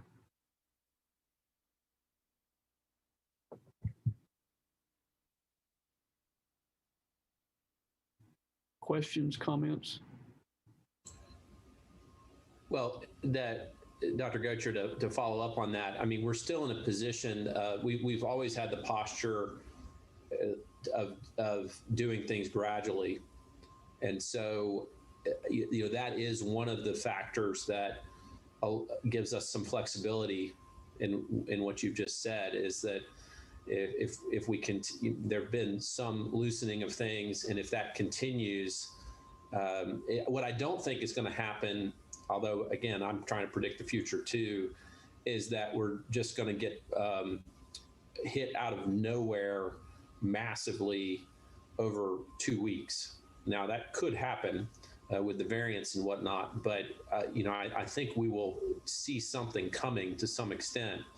And so, that's philosophical then. Do you just do what some places have done and just say, okay, we're done, it's all gone? Or do you continue to take the approach we have, which is based on data?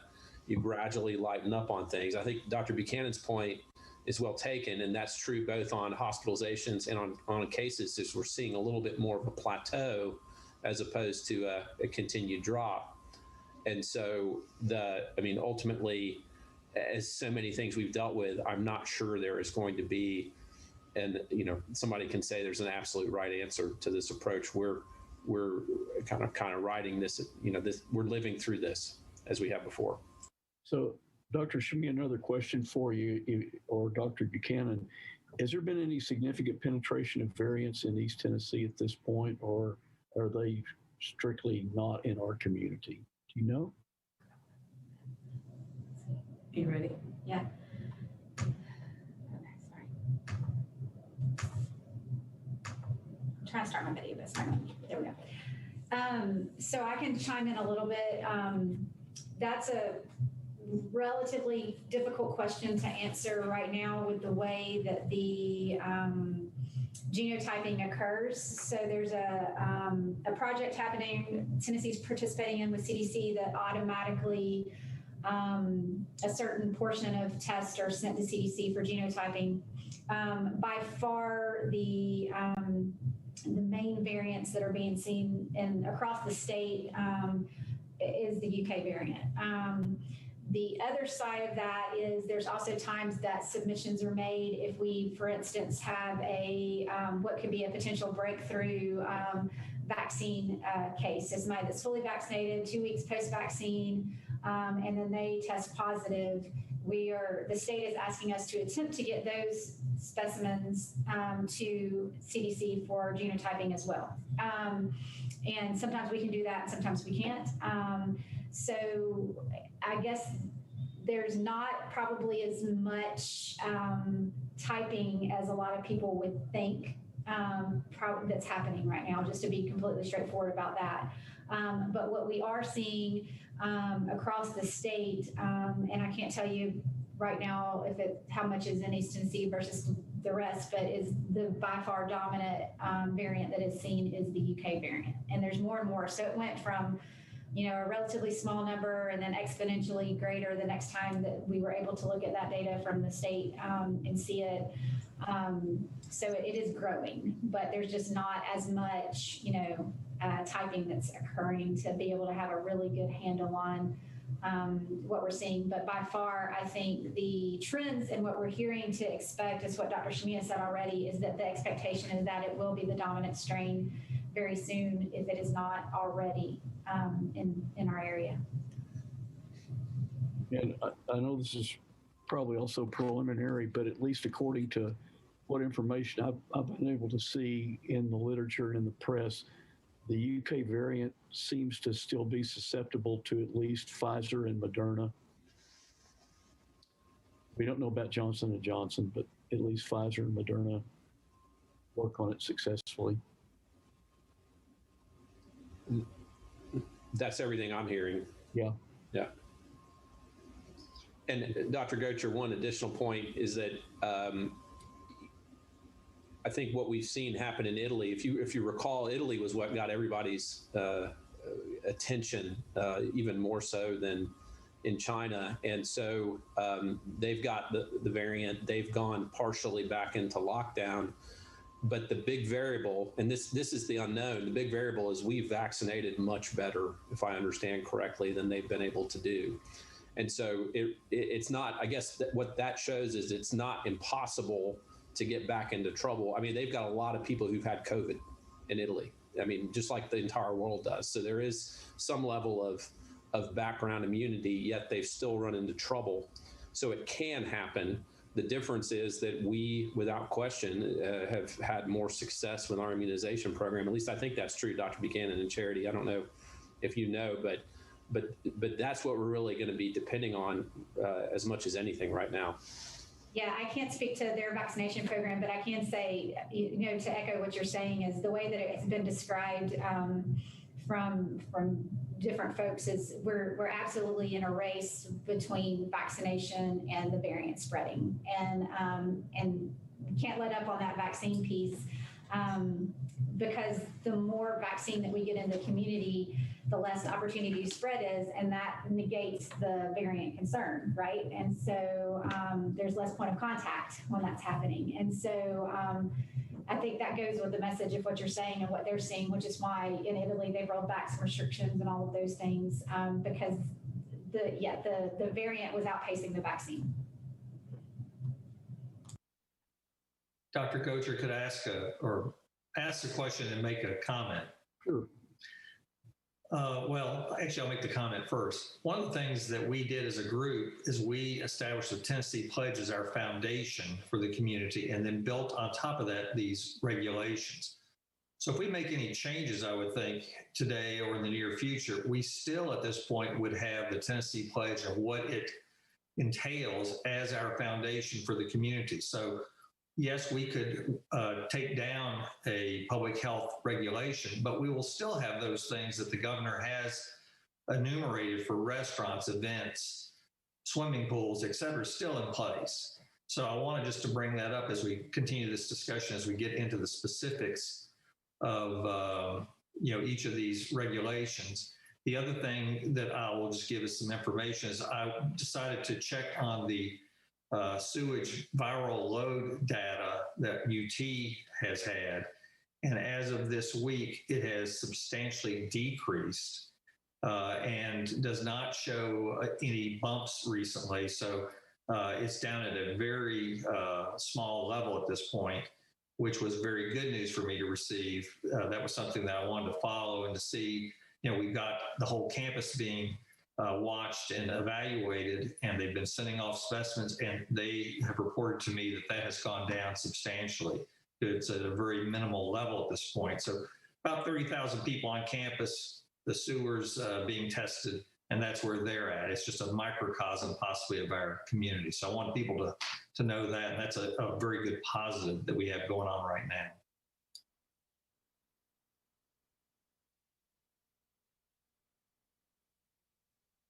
Thanks, Dr. O'Brien. Dr. O'Brien, do you have at your fingertips information on specifics on the Tennessee Pledge regarding how it would interface with our regulations? Or a lot of the Tennessee pledges are suggestions rather than mandates.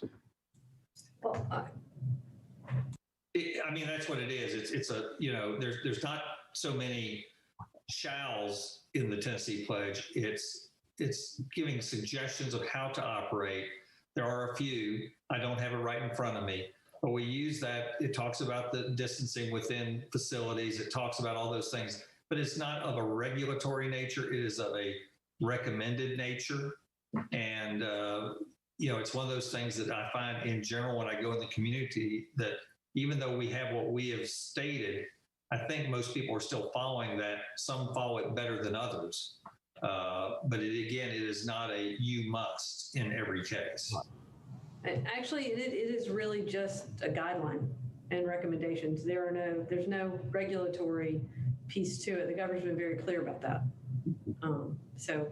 It provides all the same guidelines, distancing, recommends mask wearing, sanitation and all the things that we've been recommending. Comments from the board? Any further discussion on this topic?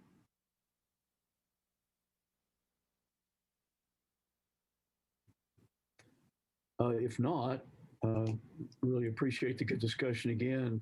Our next agenda item is discussion of guidelines for caterers and event venues.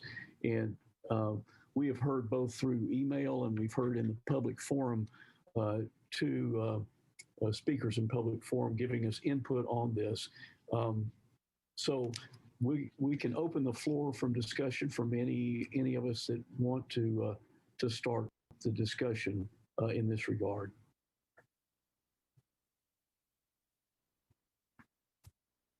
Well, so I guess I'll go first. I'm not sure if anyone has any sort of regulation in mind that they've written up and we just haven't seen yet, but thinking about how these events happen, and a lot of them are not actually that different than how restaurants operate.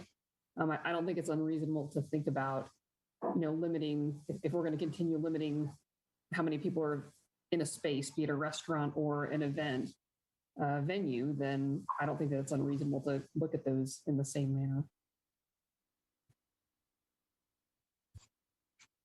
I will tell you for our department here at UT that we had a graduation banquet last year that was catered, and we had regulations that the caterers plus the guest had to equal 50 back in that time, and everything was adhered to just perfectly.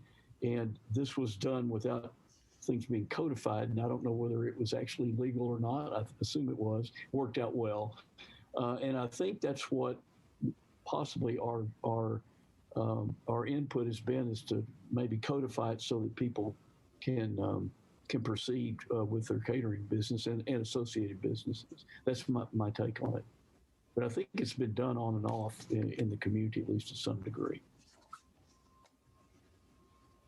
So, Dr. Gocher, I went back and reviewed our gathering size and really, read it again word for word.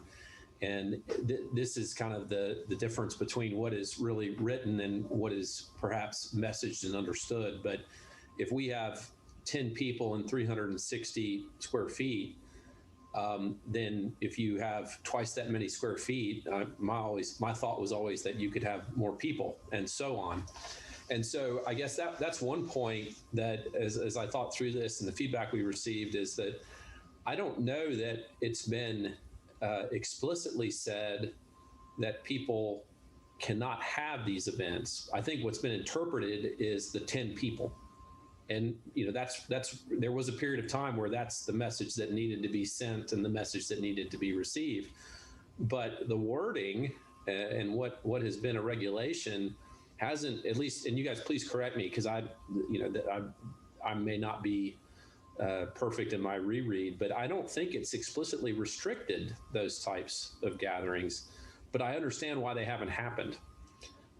And then the other point I would make is that irrespective of how this conversation goes, one thing that some people would like to have is kind of a guarantee, meaning that I want to be able to plan something 2 months, 2.5 months down the road and know that I'm not going to lose any money, or know that, all those types of things.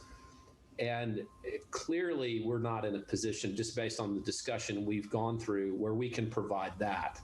So even if there is either clarification of regulation, or even if we go down the road of what they're asking, which is a percentage occupancy, what we can't do is just be able to say the pandemic is over and we fully endorse these things, because as we've said, we just don't know what's going to happen in the coming weeks for all these reasons we've already stated. So I'm not fundamentally opposed to. I agree. There's a lot of the same issues that go on in restaurants, but I just also don't know that the regulation, as it was written, fundamentally prohibited these types of activities. But I understand how it was interpreted as such.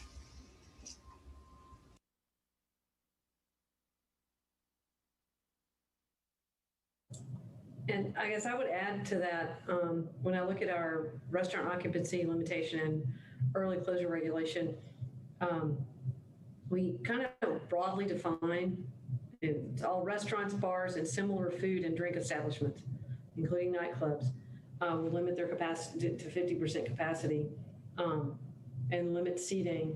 And yeah, the social gathering limitation has a square footage limitation to it, but I should have asked this while they were on. I'm just not clear on what about the regulations is being interpreted as limiting what they can do as event planners. Funerals and weddings we can't do anything about those per the governor, but I didn't ask that when we had them on the meeting, and I don't know if anybody's talked to folks in the event industry and knows an answer to that. So I spoke to someone, and I think there is just this level of misunderstanding, and hence the desire to have something as clean as 50%. Because if you have a building that can have a certain fire code occupancy, and you just say that you can have half as many people in it, not only is that understandable, but I'll say this too, is that I get that part. It's clear. But what it also implies is, I think where you have to be careful is it does carry with it a little bit of an endorsement that's okay. And so, if the place holds 1,000, then we're saying 500 is okay right now. And so that's the tension perhaps in going with a percentage. But it was wanting clear messaging when I spoke to the person.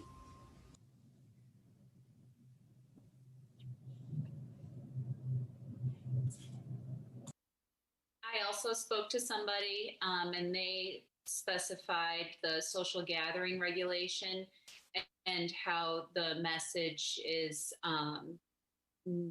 nothing. Some event organizers are interpreting that as nothing can be organized at all for more than 10 people.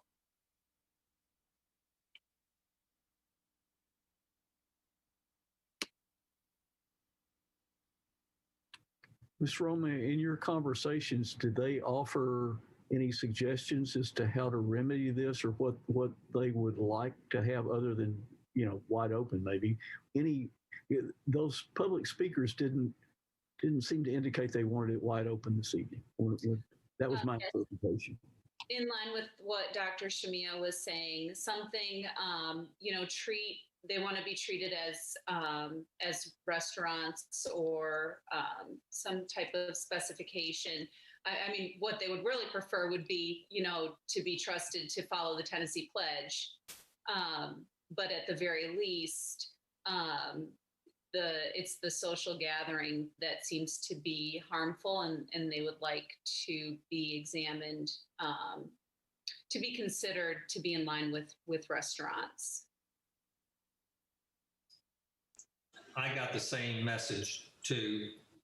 I think basically that the business community would really like to fall back on the Tennessee Pledge recommendations and to live that way and to show that they could. That's the conversations I've had in the last week.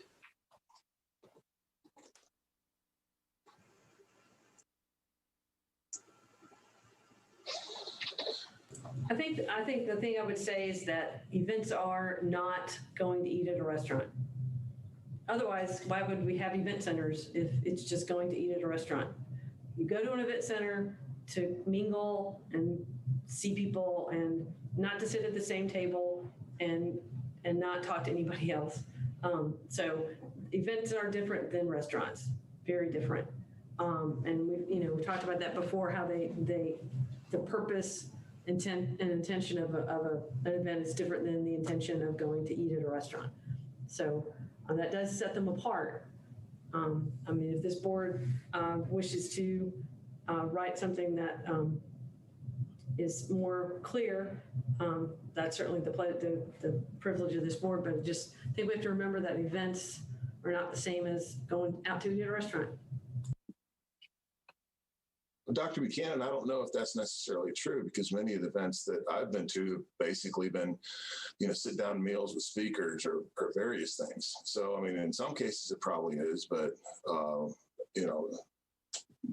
I think in this environment, they realize that, large number of people mingling is, something that they would probably not want. So I think that following the same guidelines as restaurants would be a good compromise. To tag on to that, the person that with me and someone might have mentioned apology in the public forum as well, but a willingness to have seating charts and take temperatures, which we don't do in restaurants. So, I mean, that to me, that's an added layer of protection in terms of contact tracing. But also, I think that shows more than a willingness to be given at least the same opportunity as restaurants to function, get up and operate.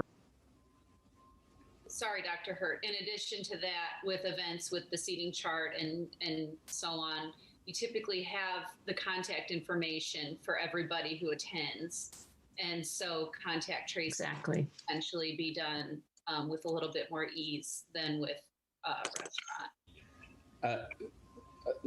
I just don't know at this point in the pandemic how much aggressive contact tracing is going to happen even with that information available. I have a hard time thinking that, I mean, yeah, the fact that they would potentially do that makes us feel better. We're treating ourselves at that point, but I'm not sure that necessarily would be a real public health measure.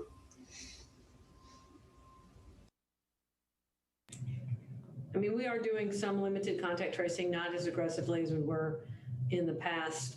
With our case counts being lower, we have reinstituted contact tracing light. That'd be fair.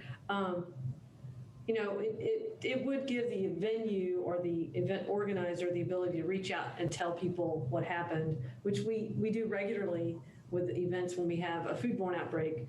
The event organizer or the venue helps us find people to inform them, not for the same reasons necessarily, but for awareness if they were to get sick.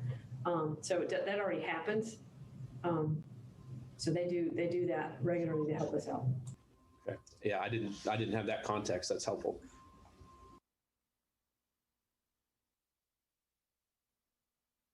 Other comments? Dr. Hurd, I sense that you were ready to speak. Did you have any other comments? Okay. Just agreeing. Got it. Can I ask a quick question? This is for Mr. Sanders. How, and I know I don't know if it's easy or not, but to essentially add these type venues into the current regulation that includes restaurants and bars, is that something that's doable or no? I had not before this meeting taken a look at that. My suspicion is it is doable. It is not going to be easy because you have several different regulations in place, and it depends on what you want to several. You have 3 different regulations we're trying to balance here, and ICE 2 if you just got the mask mandate. The social gathering and the restaurant occupancy. So if you it depends on what you're trying to do here, essentially. And I'm not sure I've heard enough yet to understand what a proposal would be. You can amend any of your regulations. Typically, what we've done is gone to simply writing a new regulation in this new year with new language. But as far as the basic mechanics of it, how difficult is it going to be? Well, it depends on what you want to do. And since I don't know yet what you want to do, I can't really say. You'd probably have to, based on the conversation I'm hearing so far, my suspicion is you would have to rewrite both regulations, the occupancy and the social gathering one, to effectuate the purposes that you want.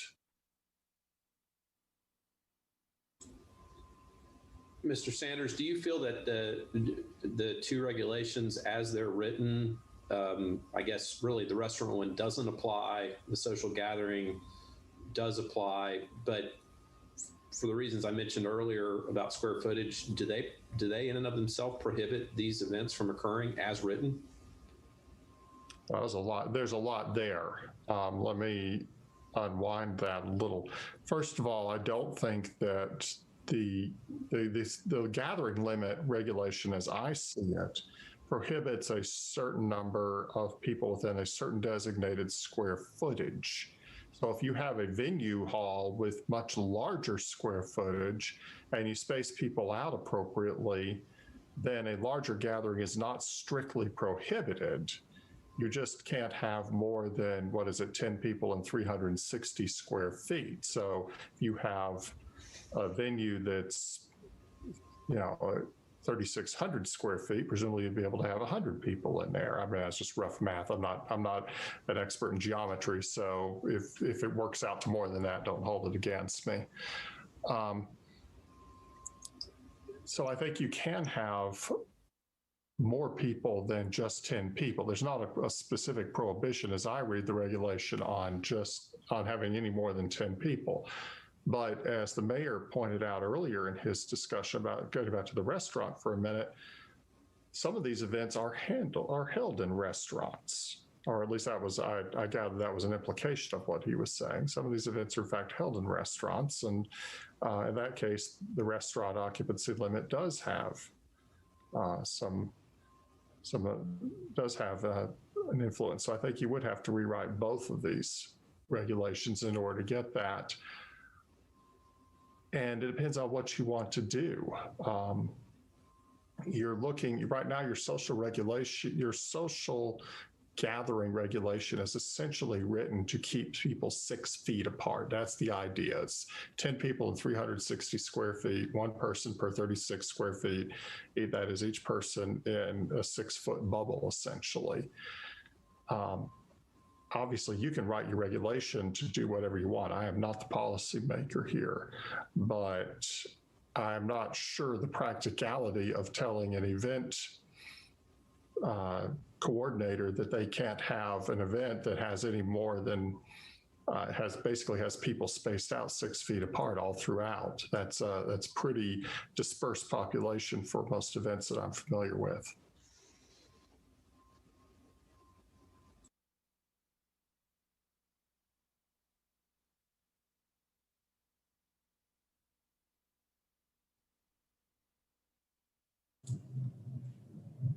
Did I answer your question, or?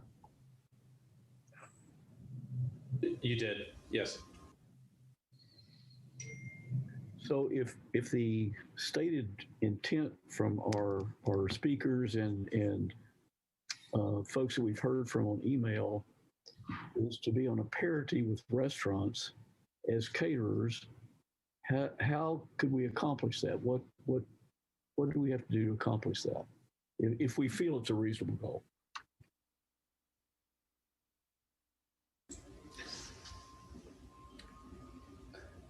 Are you asking me specifically, or are you anyone on the board or Mr. Sanders to you specifically about crafting this? If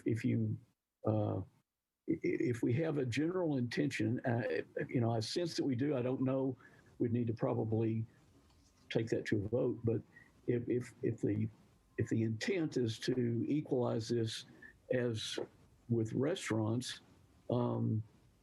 and we have the other social gathering limitation regulation to deal with, how's this crafted? How could it be affected?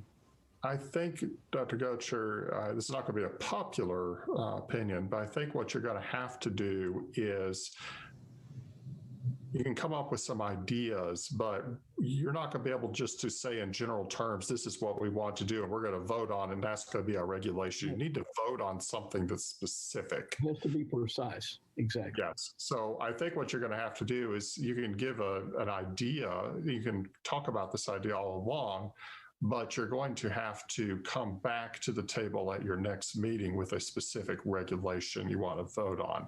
I'll be glad to help anybody work on that, but I don't think you're just going to be able to come up with vague ideas tonight and somehow craft that into a regulation that nobody's actually even read sort of retroactively. You're going to need to vote on something, and that something isn't ready tonight. As a board member, I might even appreciate more specific input from folks that are involved in event planning and event execution and catering to see specifically how being on a parity with restaurants would work for them. I think we've gotten some favorable information, but for me, I still have some questions about how to craft a regulation or how to amend our present regulations. How about board members? What's y'all's thoughts on this? This is Diana. I'm wondering, what do the event people want? Are they wanting, I know that some of the banquet halls and stuff are still doing events, but they're spaced out and they're limiting the number of the people in the room. So exactly what are they wanting? Do you know? I think what we've heard is parity with restaurants, but I don't understand exactly specifically what that means in terms of catering. I don't. I understand the concept, but I don't understand the specifics. So I'm going to infer just based on one of the conversations that I had, and that is that when we said that when we have a regulation that says you can go to a restaurant that has 50% occupancy, that has no more, that has a single household, 8 people, it really was sending a message that we thought that was okay. And I think that for those businesses that are struggling to some extent, by having something equally specific, they're hoping that it will send a similar message. And so the other thing, Dr. Gocher, just in terms of the order that we're discussing this, is that I guess hypothetically, if the gathering size regulation does not get extended tonight, then I'm thinking that simplifies a lot of this conversation, because I do think that's what a lot of the perceived restriction is, even though maybe it's not absolutely written, that's the perception. And I'm not saying that that's going to happen, but it almost might be worthwhile to circle back around to this after we get through the rest of the, knowing full well, Mr. Sanders, I agree with him that we're not going to be able to write a regulation tonight, but at least to circle back and see where we land, just to determine next steps on this conversation. May I, Dr. Gocher? Yes, please, go ahead. Okay, so I have a motion. I have a motion that we let the social gathering limitation expire as it's written, and then we edit 2021-2. Yeah, Charity's going to pull it up. Amend, edit, whatever we want to call it. Maybe Charity's going to pull it up. There we go. And scroll down to page 3, please. All right. In A and B, and there probably are other places where we'd have to add this, but all restaurants, bars, event venues, and similar food and drink establishments, blah, blah, blah, blah, blah, in A. B, all restaurants, bars, event venues, and similar food and drink establishments, so and so and so and so forth. I'd have to read it. I think that captures the 2 places that is said in this. There's another place, the intent of this regulation, on page 5, we'd have to add it there, but everywhere where we say restaurants, bars, and similar food establishments, if we inserted event venues in there, then they have their 50% guidance. They still need to close at midnight. But would that be amenable to this body? I think that's kind of what I was trying to ask Mr. Sanders earlier is, could we insert something in there into this one already existing document? So in order to discuss this, Dr. Buchanan, will you offer that as a motion? We'll get a second and we can discuss it. I did. It was a motion. So we have a motion. Is there a second? I'll second. We have a Second. motion and a second. So further discussion on amending 2021-2 as described by Dr. Buchanan. Thoughts, discussion? Well, so again, this was brought up so we would drop the one regulation and then just go to this one. Now, something that has come up also in my discussions with business people is that what we're just talking about right here, the 12 p.m. at this point, and there have been requests, could we go to the Tennessee Pledge for that from businesses in the community, that by dropping not only the one but the other, they would ask our consideration tonight. And I've had input from people strongly wanting us to consider allowing them to do business following the Tennessee Pledge, but not having the regulation hanging over their head. So I wanted to bring that up because that is out there, and we need to talk about all of it tonight. I would caution us. I would say we need to do this in a stepwise fashion. I agree. The question is it one step or two? And we do need to, I don't think, personally, the mask mandate, I think, is something that we need to continue at this point. We're not there yet. But these other two, I think we do need to discuss and try to come up with how far to go. So I think we just need to understand there's a lot of concern in the business community that we're holding on to regulation for the sake of holding on to regulation.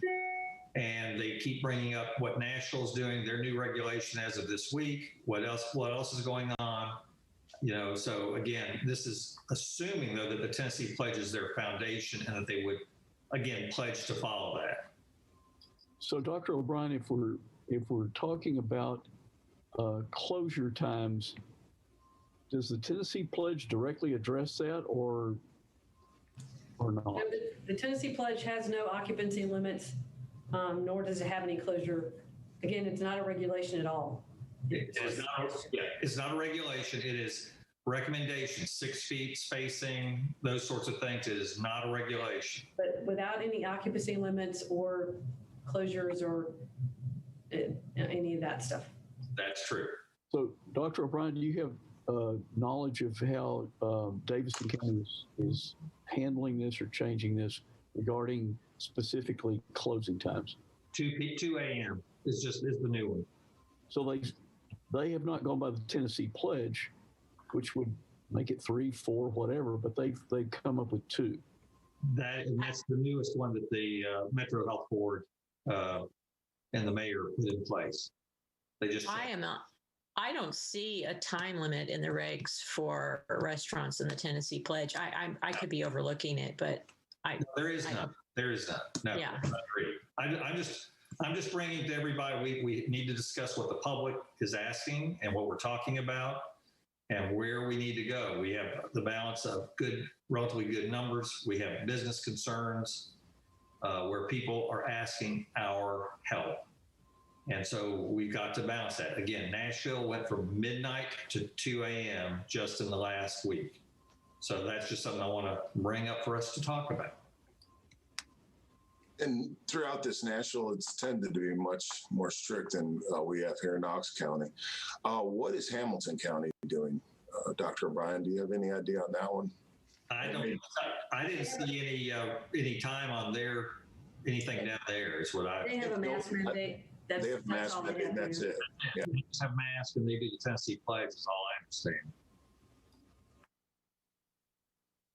So right now we are discussing or debating 2021-2 amended to include catering enterprises. We have not advanced any more amendments to 2021. Dr. O'Brien, are you wanting to entertain an additional amendment, or maybe Mr. Sanders, you can guide us through that from a parliamentary standpoint.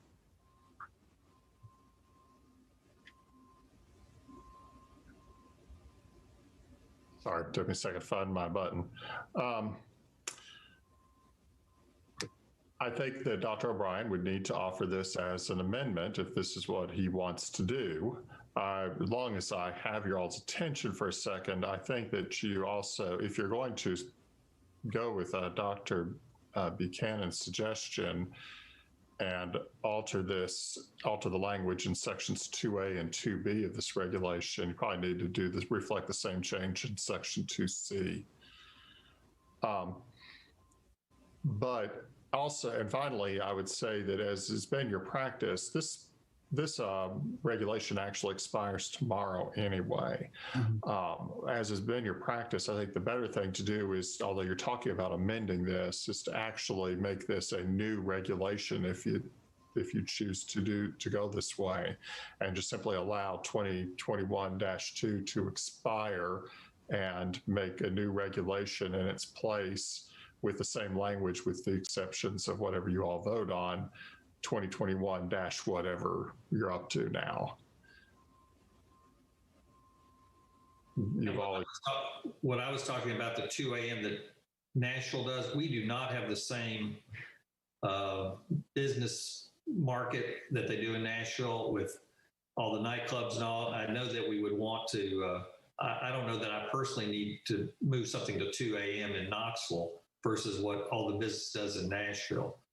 So I don't know if we wanted to extend something. I don't even know how many businesses stay open past midnight in Knox County.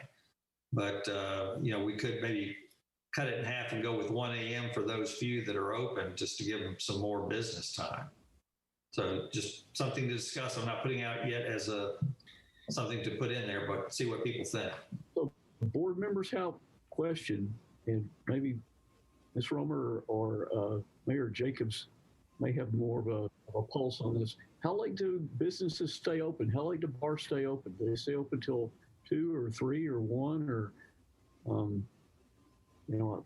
I don't know the answer to that question. I know that some during the time they weren't supposed to be open were open till 2 or 3. Seems like this is the wrong crowd for that question, Dr. Gochu. I think under the current regulation, and correct me if I'm wrong, but any restaurant serving food has to cease in person dining or in the restaurant dining at midnight. Is that correct? Well, the issue with that is you do have some places that serve food 24 hours, even if they don't serve alcohol, because, there will be, there is a curfew anyway on alcohol sales. But I think the bigger issue is the restaurants that serve food late night and early morning. So could we amend this back to where we would have it something that affects alcohol serving establishments and allow the Waffle Houses and other places that serve other people to at least be open, but still follow our other guidelines? So that's something and that has actually come up. I had somebody contact me about one local place that was asking. They don't serve alcohol. They're willing to have the spacing, but they like this to be open. So Dr. O'Brien, I think if we utilize Mr. Sanders' suggestion on sunsetting 2021-2 and crafting a new bill or new regulation, that you can do whatever you need to do. I think that would be open for discussion. I think the hour of alcohol service would be open for discussion. I think the catering addition would be open for discussion. The problem is we want to try to do that now because we're going to meet again in another month. And that is the biggest thing I've heard from the business people is please do not do something that you wait another month on and keep something in force that could hurt us. Well, my point is I think they could be crafted this evening if we choose to do so. Not that much of an amendment. I'm sorry, that's not a reasonable expectation. You would that's a substantial change, and it would need to come back before the board, in my opinion, to be approved. I agree with you, Dr. Buchanan, because what I think we were discussing was sunsetting 2021-2 and basically utilizing the framework of that with the changes that we talked about and offering that. So really, it's the same amendment with the changes that we're discussing. That might be possible, might not. Dr. Goetcher, what is, Dr. Buchanan, what is the motion on the floor, Dr. Buchanan? Motion on the floor is to let social gathering sunset and edit and modify the 2021-2, which is the restaurant occupancy limitation and early closure regulation. I guess with that, it would also have to be extended. Have we had a second on that? It's been a long time since Dr. Sousa seconded that. So we have a motion and a second to sunset and reconstruct, I guess, in basic terms. So I think that's what we're discussing. Yes. Dr. Buchanan, would you be open to an amendment to leave everything as is, your motion as is, but moving the closing time back to a compromise of 1 a.m.? Sorry, Chair just had to go get her charger. Yes, I'm amenable to that amendment. And Dr. Sousa is the seconder. Are you okay? That's fine. We consider that as a friendly amendment. So we're looking at basically recrafting 2020. I don't know if that's the right legal term, recrafting, but that's what we're doing. 2021-2 and 2, I assume 2021-3 possibly. Mr. Sanders, you may know what I don't keep track of them without a program, so whatever you're up to now. Well, okay. I don't think we're at 3. I think that would be probably 3. Any further discussion? Is everybody clear about what the intention of this motion and second is? No, I'm not clear what the motion. I know what I said, but I'm not clear what you think you're voting on. So, Dr. Goetcher, can you tell us what you intend us? I didn't offer this forward or second it, but this is my impression. My impression is that 2021-2 would be allowed to sunset, which it will tomorrow. And we would have a replacement regulation which would incorporate the discussion on the catering industry as you had outlined, and would also change the time of closure from 12 to 1 a.m. Is that the board's understanding what we're discussing? Yes. I'm getting thumbs up. Thanks for clarifying my motion. Thank you. Okay. Because that was not what I understood. Did we not get it right? Based on the board's reaction, you did, yes. Okay. I was looking for your thumbs up. I didn't see it. So, Dr. Goetsch, we would insert language in the pertinent paragraphs, including event halls into this. Yep. And where we would have catering / event halls, it would be encompassing of the catering event industry. That would be our intention. I guess event venues, the better term. Sorry about that. Yeah. And then, the changing of the closing time to 1 a.m. So we are still discussing that. Any other discussion, comments, questions? Are we all as a board clear about what the vote is about? As I sense that we are. Any other discussion about it at all? We better vote on it before we change our mind. Well, when do you want when do you want it to go into effect, and when do you want it to sunset? Well, 2021-2 will sunset tomorrow. This one will sunset when? What's the pleasure of the authors or seconders? I don't know. After our next meeting. Yeah. So does anybody have a calendar? What's the next meeting? April 21st. So go Friday, whatever the normal time is, to 4 weeks to the Friday. Figure that out, somebody, please. Does somebody have a specific date on that? April 16th is the Friday. Well, let's put it this way. A month from now is 1, 2, 3, 4. A month from now is April 14th. It's a Wednesday. So the Friday would be the 16th. Okay. Well, wait a second. But you all meet on the third Wednesday, right? Yes. Oh, right. My bad. So that's the 21st. That's 21st. So sunset at 11:59 on the 22nd. Everybody clear on that? So we have a sunset date on that then. Any other discussion, comments?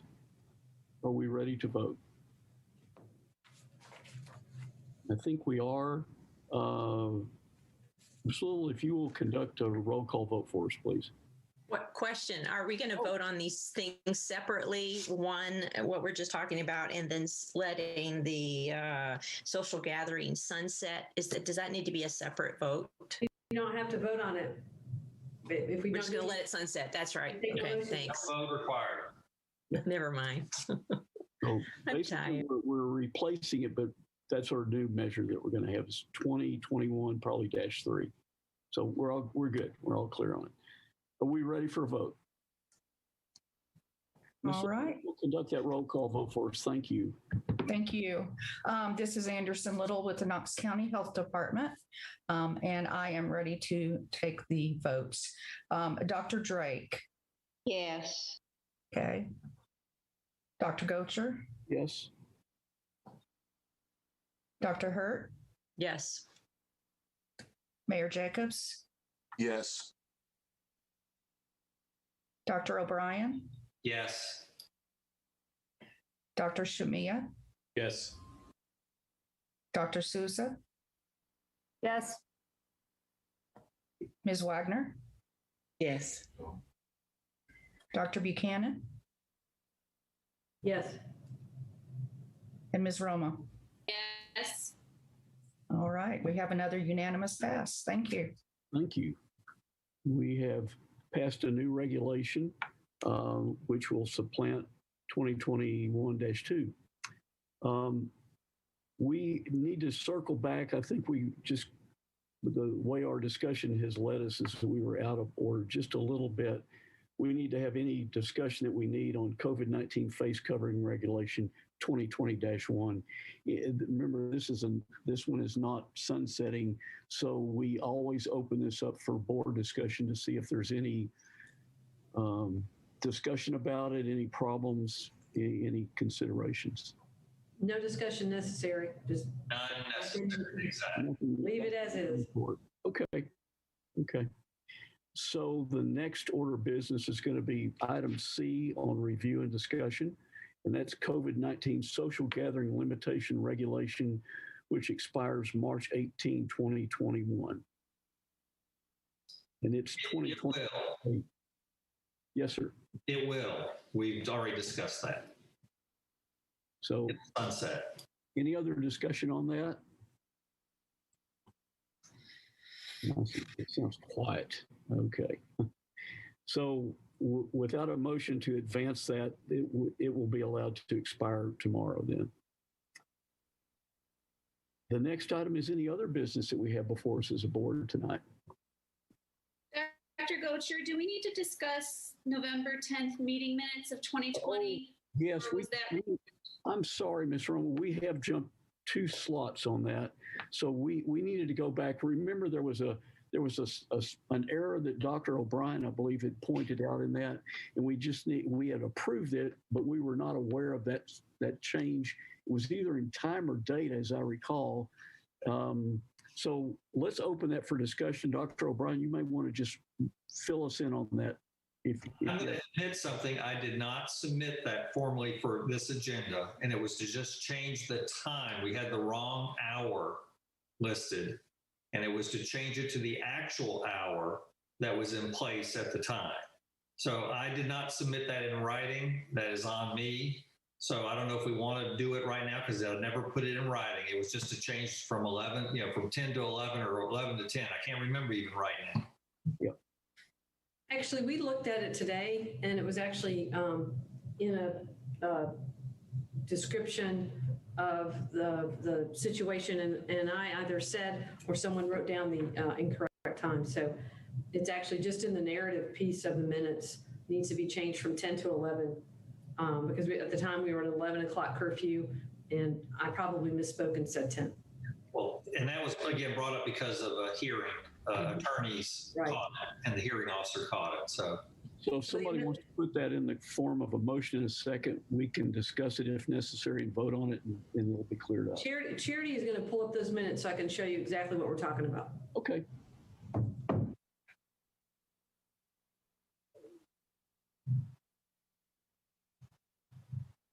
So Charity, it's down in section 10.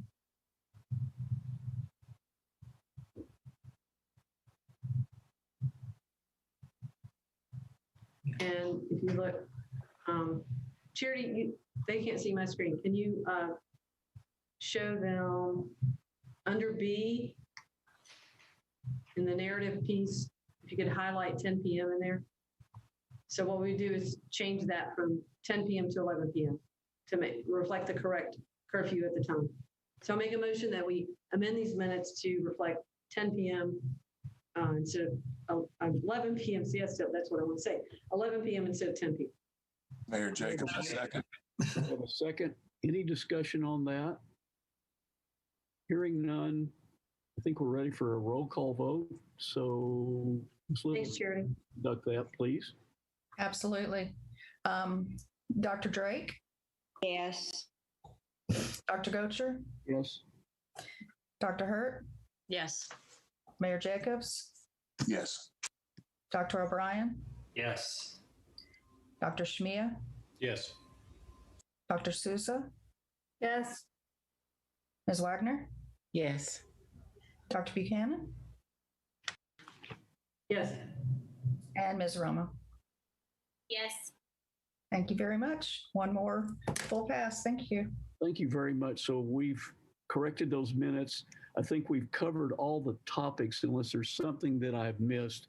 I think we've covered all our topics for this evening. We're now at other business. Is there any other business to come before our Board of Health this evening? I have some other business, Dr. Gocher. Yes. So I received an email from a member of the Rotary Club, and they are, and I actually have the letter. I should share that with you all. I just got it this week. The chair of the Peace Committee of the Rotary Club would like to recognize the Board of Health with a resolution of special appreciation. The letter explains a little bit more. What I need from the board is in June 8th or June 22nd, they would like a representative from the board to accept this recognition. So I just wanted to bring that before the board to decide who would represent the board. I believe it's a lunch meeting. And Dr. What was that date again? June 8th or June 22nd. Okay. And they haven't figured it out, or is there two? Matter. And it's a Zoom meeting, so it's not an in-person meeting. Okay. I mean, I would be willing to do that unless somebody else would be more willing to do that. That would be great. I can make sure you get that letter. Okay. Gocher. Has a little more detail in it. It's very nice of them to have done that. Yeah, it's quite something. The letter says it more eloquently than I did. Any other business to come before us this evening? So our next meeting is going to be on the 21st. Is that it? 21st. 21st. So look forward to seeing everybody then. Sooner if there's something that comes up that we need to go over. But until then, we'll entertain a motion for adjournment in a second, and then we'll plan on seeing everybody in about a month. I make a motion that we adjourn. Second. We've got a motion and a second, and I will see you all in about a month. Thanks very much. Have a good evening.